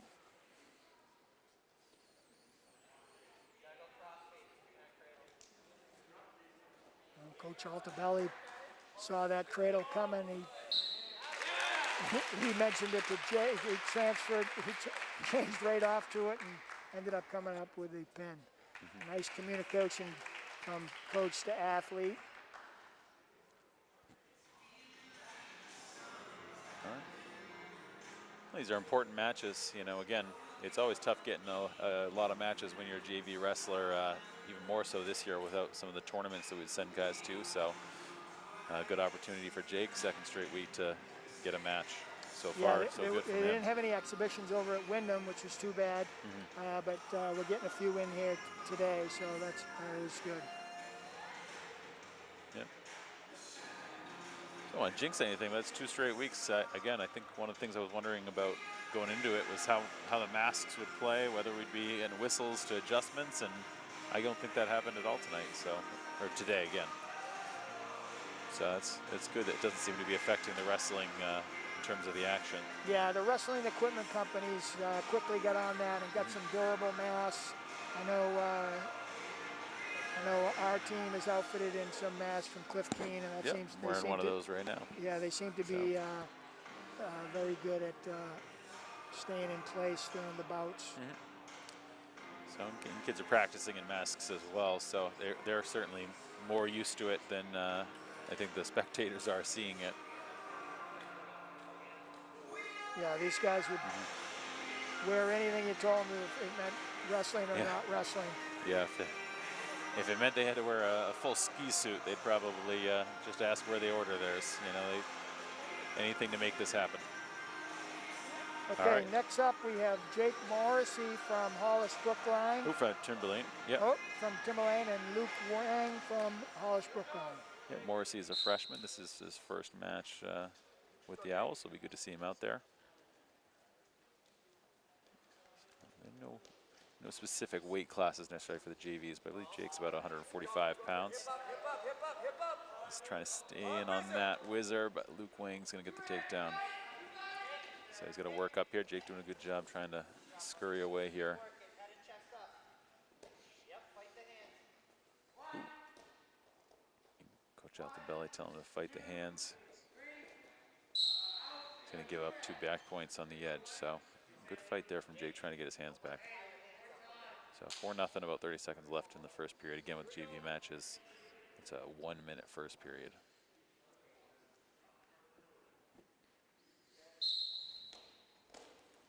Morrissey, another one of the freshmen up from the middle school from last year. So he's been wrestling for a couple of years. I think he's got a younger brother down at the middle school as well. Oh, nice job keeping his elbow in, pressuring back there. He needed to maintain that position and fight that pressure that Wang's putting on him. Once you get your wrist tied up, it's awful tough to get back to that position. So it's really important to try to maintain that position, get the weight back, and then try to create some space, some separation. Hollis Brookline wrestler is going to go bottom here in the second period, so we'll get to see Jake on top. Jake's a pretty good athlete, hard-working. Played soccer in the fall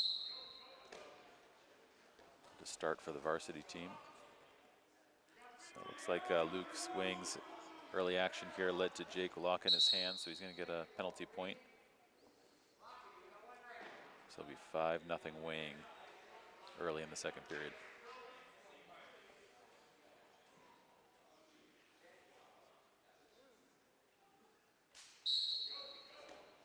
Back to that switch attempt, but this time Morrissey able to adjust. Yeah, nice sit-out turn in by Hollis Brookline. But Jake's followed it nicely. And then in the rear standing position, Wang was able to cut loose. 6-0. See if Jake can get his offense going. Ooh, good solid stance there. Yeah, good defense too. You know, caught a little flat-footed there as he looks like he was about to take his own shot, but a good job fending him off. So.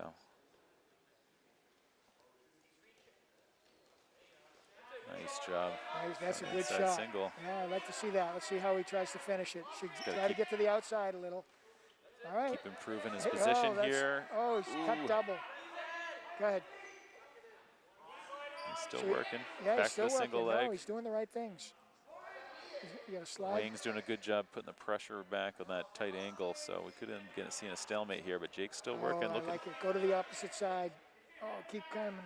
Keep coming. you can see him working the things he's been coached thinking, on. Yeah, So absolutely. He's gonna finish this, Danny. Keep coming. a great battle here. That's Wow, a good job. what a great job. Yeah, that's really good. You know, so many good things there. You see him trying one thing, switching to the next, thinking, going through the progressions there. So, I mean, I think that's going to make a coach pretty happy as they think about Jake's future. Yeah, he didn't get to the outside at first, and then he popped his head out, tried to hit that cut double. Did a nice job trying to execute the technique, and then when that wasn't there, he went the opposite side, and that was really nice. So he got caught there trying to think about what he was going to do and ended up locking his hand, so he's going to give him another penalty point. So it's going to make it 7-2 the Hollis Brookline wrestler. Followed that sit-out turn in pretty nicely. That Hollis Brookline wrestler's got a nice sit turn in. Short time here, so Jake's going to try to stay here. Oh, Don't go. hang on to him. Ooh, whistle came before the point, so. Third period, Timberlane's going to go neutral, so the coaching staff like what they saw on his feet a little while ago, so we're going to go back to our feet in the third. 7-2 Wang. We're going to need a takedown and some back points. So Yang staying on the offensive. So Jake was aggressive. Sometimes taking aggressive, you still got to set up your shots, and he took a shot without necessarily a setup, and Wang was ready for him. But I like the attitude he took the mat with, and certainly important to be aggressive when you're chasing points. We saw that in the varsity meet with one of the Hollis Brookline wrestlers down 5 points and allows the opponent to kind of sit back and wait for it. So you can't fault Jake for trying to force the action there in the third period, chasing points. No, I saw some good things. So certainly plenty for the coaching staff to work with him on. Like we said earlier, you need matches to take back to the practice room so you can apply what the coaches are saying in practice. It really makes that connection. Yep. So I'm sure they're doing that. Yep, we talked about matches are going to be at a premium this year, so they'll take any match they can get. So Next up, we got Ethan Bender from Hollis Brookline. He's going to wrestle Miles Nyson. So Yeah, Miles, what a great win Wednesday night. He was at probably his varsity debut against Wyndham at 145 pounds. And boy, did he take the mat aggressively and confidently, and ended up with a big win. I was very impressed with definitely one of the highlights the other night. Yeah, it was great to see. Yeah, kid, he works hard. It was good to see him get that opportunity, but even if it hadn't gone well, it would have been an important night for him. But he wanted to make more of it than just get a match. So just being in the lineup wasn't enough for him Wednesday. So that was good to see. So he's out here for an exhibition here today and taking the mat with that same mentality. Sturdy-looking opponent. He might be giving up a couple pounds here. So. Yeah, I think Bender's a little bigger than him. Yeah, sometimes the JV matches, you might have 5 pound, 10 pound difference as they again trying to find matches for everybody. So might be advantage Bender here. Listen, I'd rather see him get a match than not. Yep. But it does look like he's a little undersized for this one. But absolutely, I agree with you. And Miles would the same thing. He'd rather wrestle. Tough position here, but he's fighting it Bender's off. had him in a little trouble there. Probably got 2 near fall, as well as the 2 takedown. Yeah, it looks like Lou's holding a 3 in his hands. 3, okay. Yep. So he's going to go up 5-0.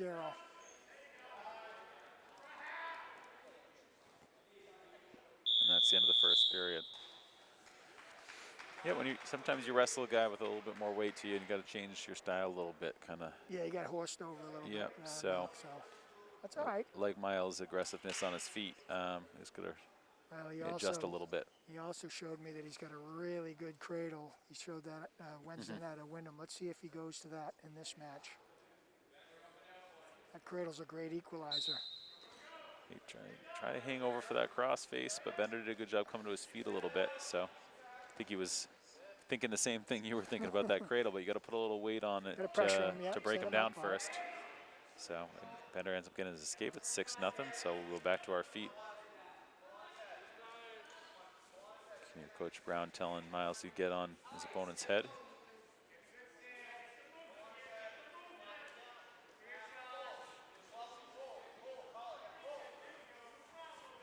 Well, Coach Donovan's got to be happy with his team for the first 3 dual meets, Danny. I mean, we put up about, on an average of 60-something points on the 3 opponents.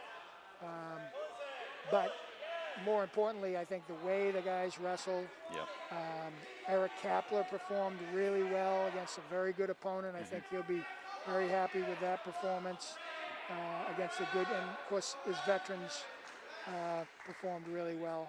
Yeah, I don't want to speak for Coach Donovan, but you got to imagine Eric Kapler, a good candidate to be maybe the wrestler of the meet tonight, beating a MOC place winner, giving up that early points, and then wrestling really well.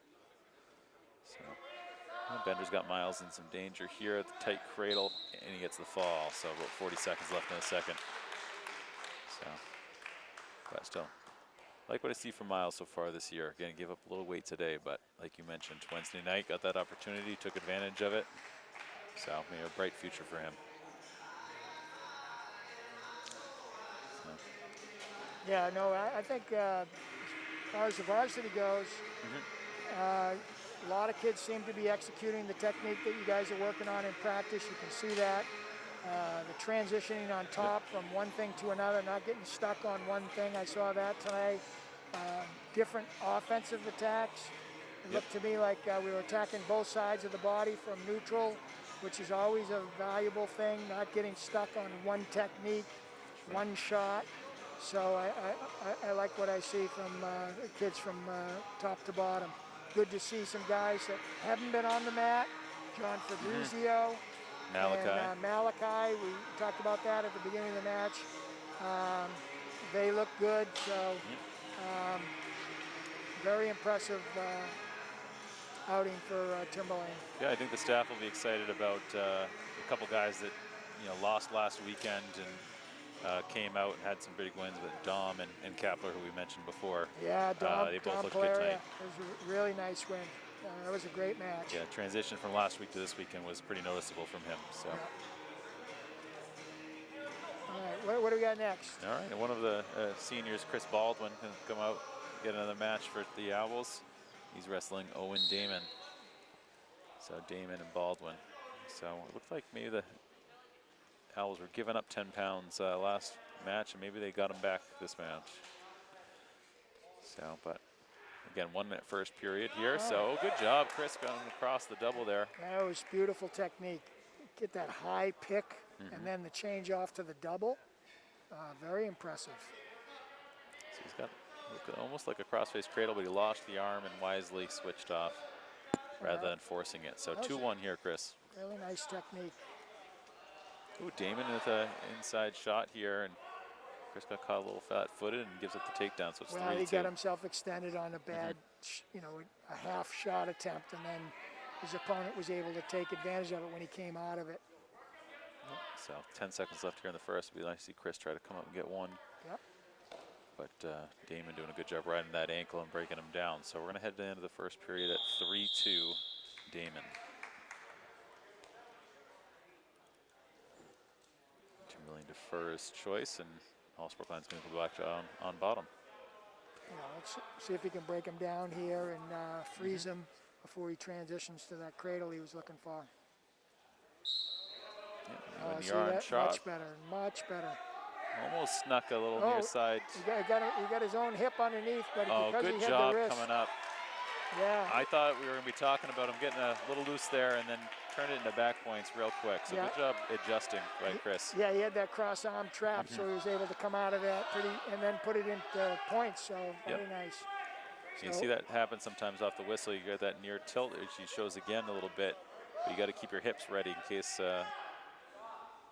someone tries to kind of roll you over.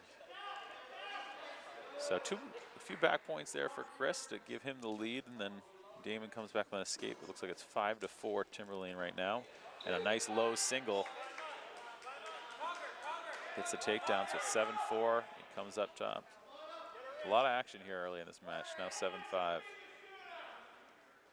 Beautiful low single. Get points. Just go right back to it. This time, Damon a little bit more ready, but Baldwin kept advancing. Transitions to, and he gets a pin. Good job for Chris.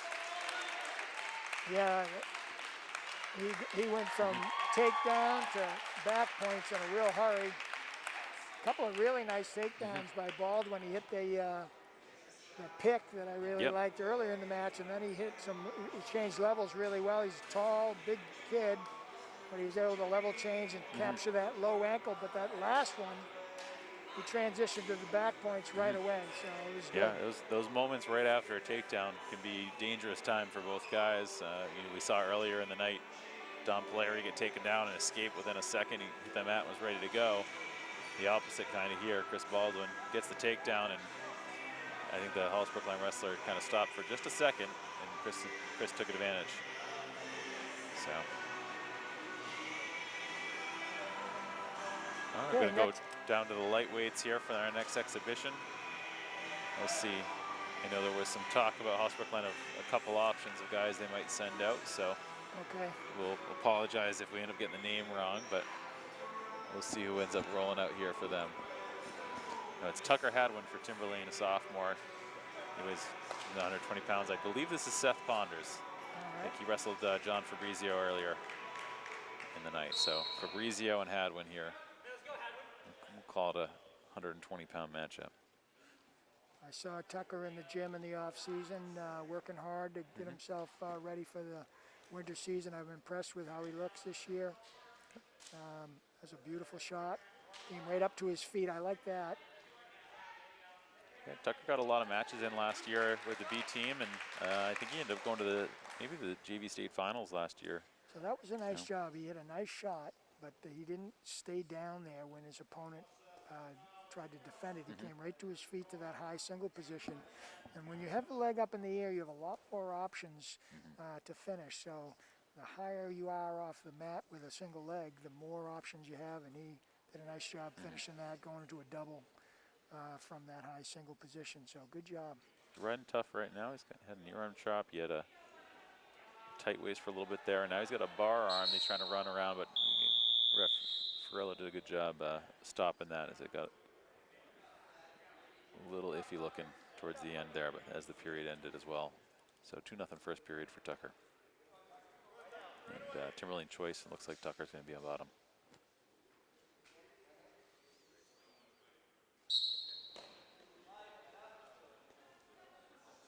Ponder's looking for that cradle. He's got his hands locked. Tucker needs to stay wide and low to defeat that. He doesn't have the arm, so as long as he stays wide and low, he should be able to beat that position. If he tries to come up, that'll create an opportunity. And there he goes, he's broken it.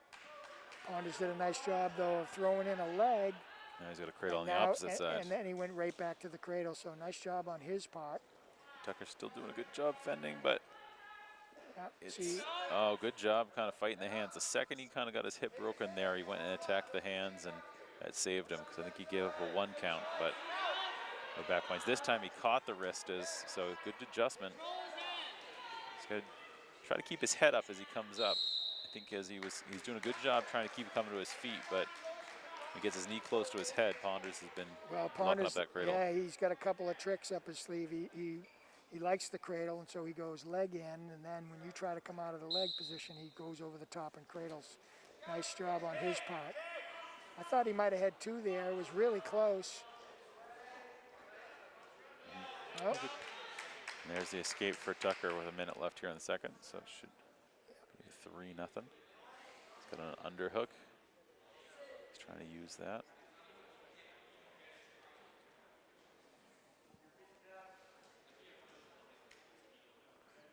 Takedown here would be big for either guy.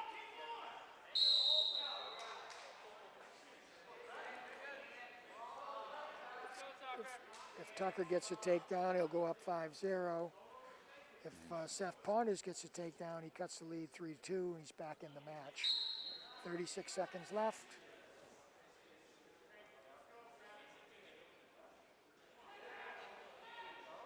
It's a good job playing all around up there in the upper body. Well, he had that underhook, and Ponders didn't react well to it, so he was able to just slide it by and go behind and then take him to the mat. So that's an important 5-0 lead. That was a big takedown. He's got a tight waist maybe and a reinforced bar. For that reinforced bar tilt, he rolled through it. Needed to kind of square his hips around and freeze that position, but that was nice. 3 seconds left at the end here towards the second period.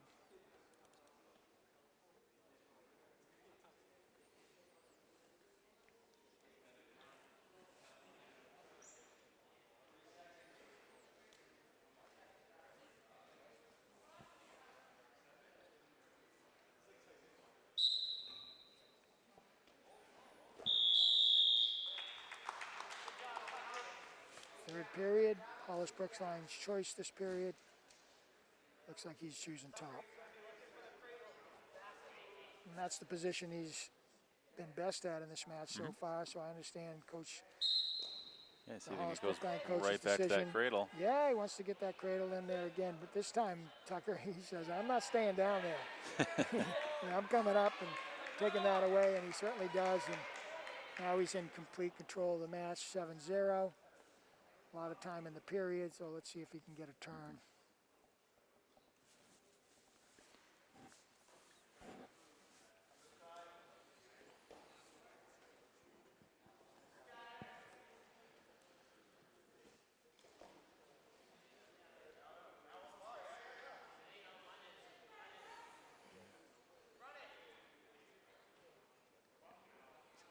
Good job staying aggressive.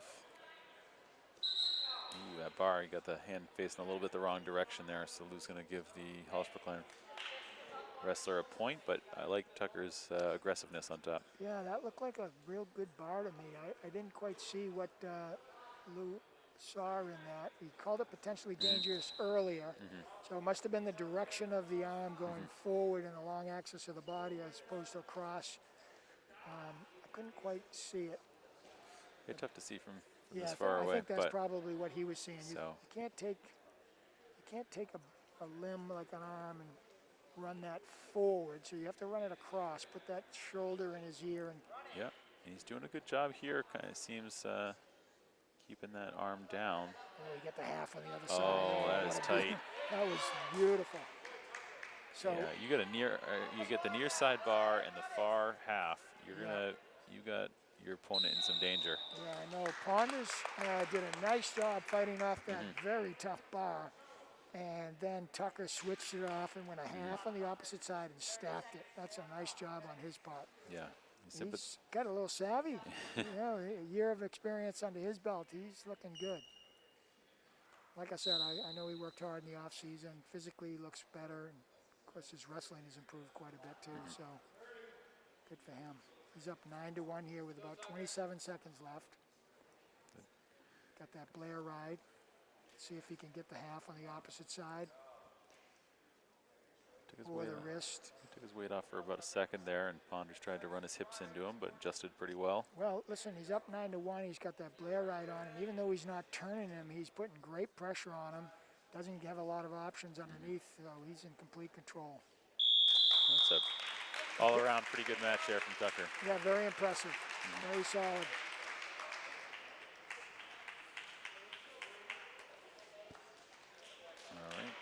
All right, the exhibitions have been good. I think we got at least one more. We got Chris Cunningham for the Owls.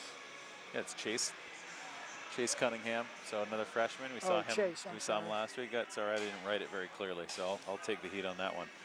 Yeah, he's going to get his second match here under the light. So wrestle Hunter Crea. Crea had a good match earlier tonight against, or at least on paper it was going to be Crea, but might be a different wrestler. It's tough to tell in the dark over there who's going to be coming out for Hollis Brookline. So if it is Crea, he wrestled Jake Rousseau pretty tough. So. Oh yeah, sturdy opponent. Yep, it does look like there's one of the upper weights for Hollis Brookline warming up over there too. So might get to see Lucas Fitzpatrick.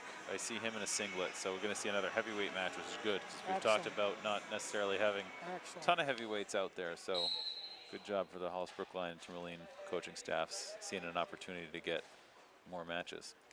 You say Chase is a freshman? Chase is a freshman. So good job defending that opening shot. Yeah, So I don't think this is Correa.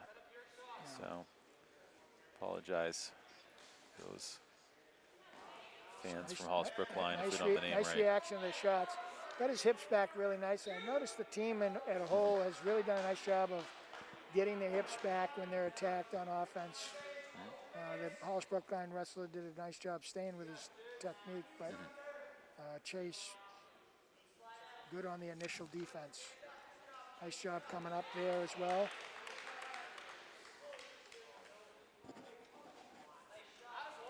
Aggressive shot. Good job sucking it in as he tries to readjust here. Yeah, he was in a tough position, but he showed a lot of fight in there to try to reposition himself.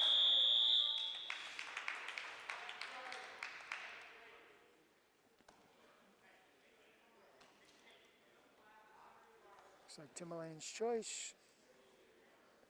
Going top.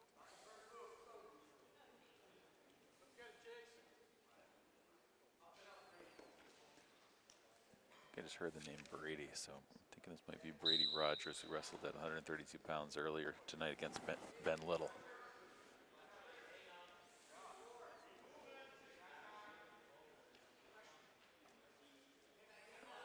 Good job of riding that wrist. Rogers does a good job coming up to his feet and gets the escape. So it'll be 5-1 here early in the second. It's a nice sweep single by Hollis Brookline wrestler. Hooked in the far leg.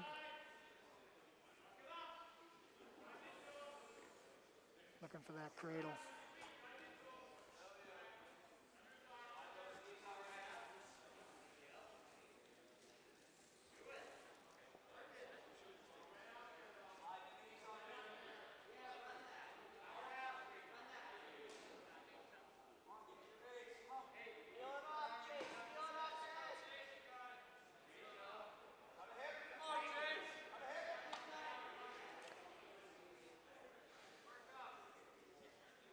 That's a warning for stalling on the bottom man. I thought he might call the top guy because he was riding parallel, wasn't getting off the hip, but probably because Chase's head was down, he ended up calling the bottom guy. So it could have gone either way there, I thought. Yep. But, you know.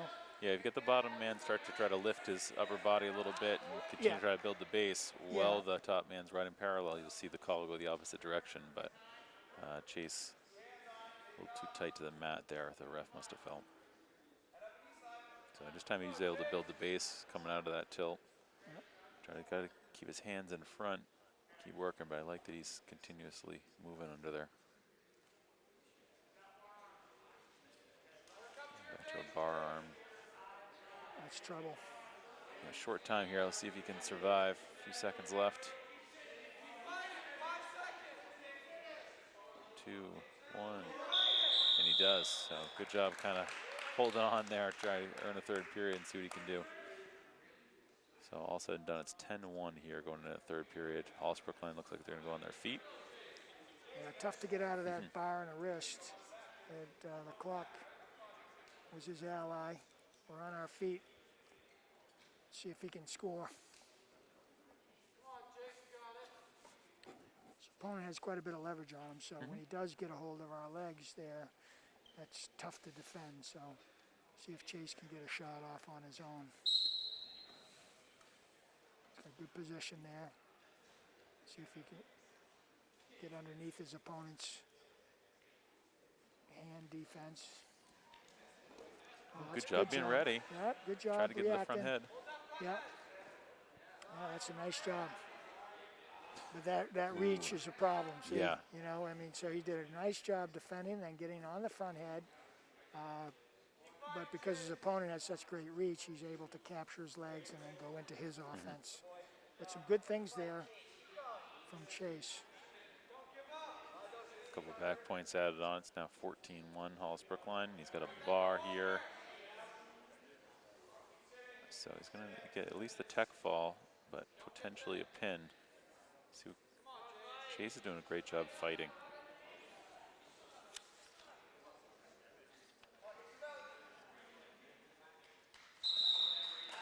And he fights off his back there. Save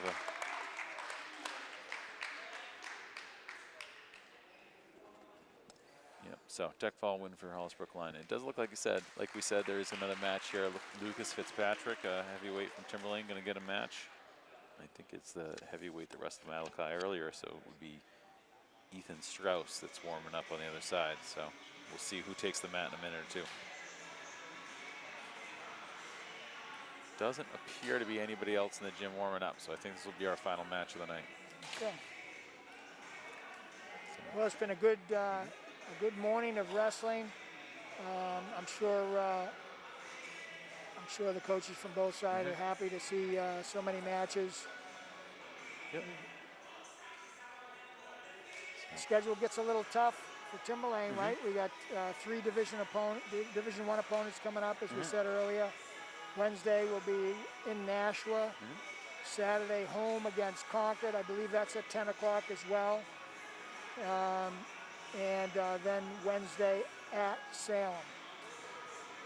So hopefully our fans can watch the away broadcasts. Most of the schools have been broadcasting their matches. So you have to look for those postings for that information so you can watch the Owls. Yep, probably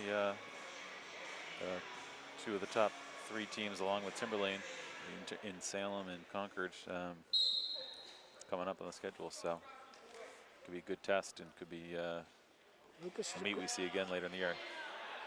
Oh, Lucas did a good job trying to come out aggressively, but he got caught a little high-low there. Yeah, that's right. He was underhooking, he was pressuring in. His opponent has a lot of reach on him. So turned it into his points and back points. He looks like he was in tough shape there, but he did a good job fending off, getting back to his belly. So hopefully he can build his base and try to get back to his feet. It's 5-0 here in the first. They go out of bounds, so we got a fresh start.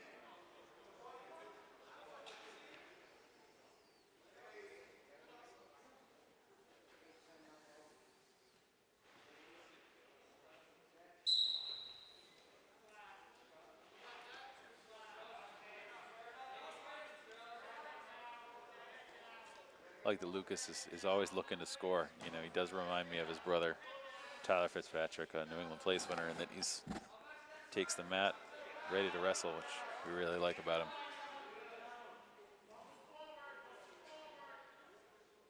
See if he can create some space, get his hips out. Into the first.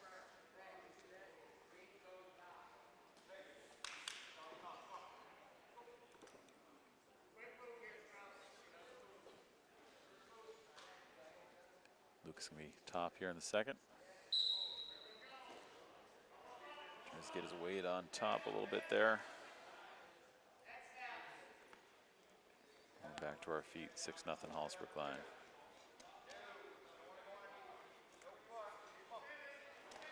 That's a good job being aggressive, but that's probably not where he wants to be. You know, he's short, shorter than his opponent. So what happens when he gets underneath a big guy like that? It's really hard to finish. So I could hear the coaching staff encouraging him not to get underneath there.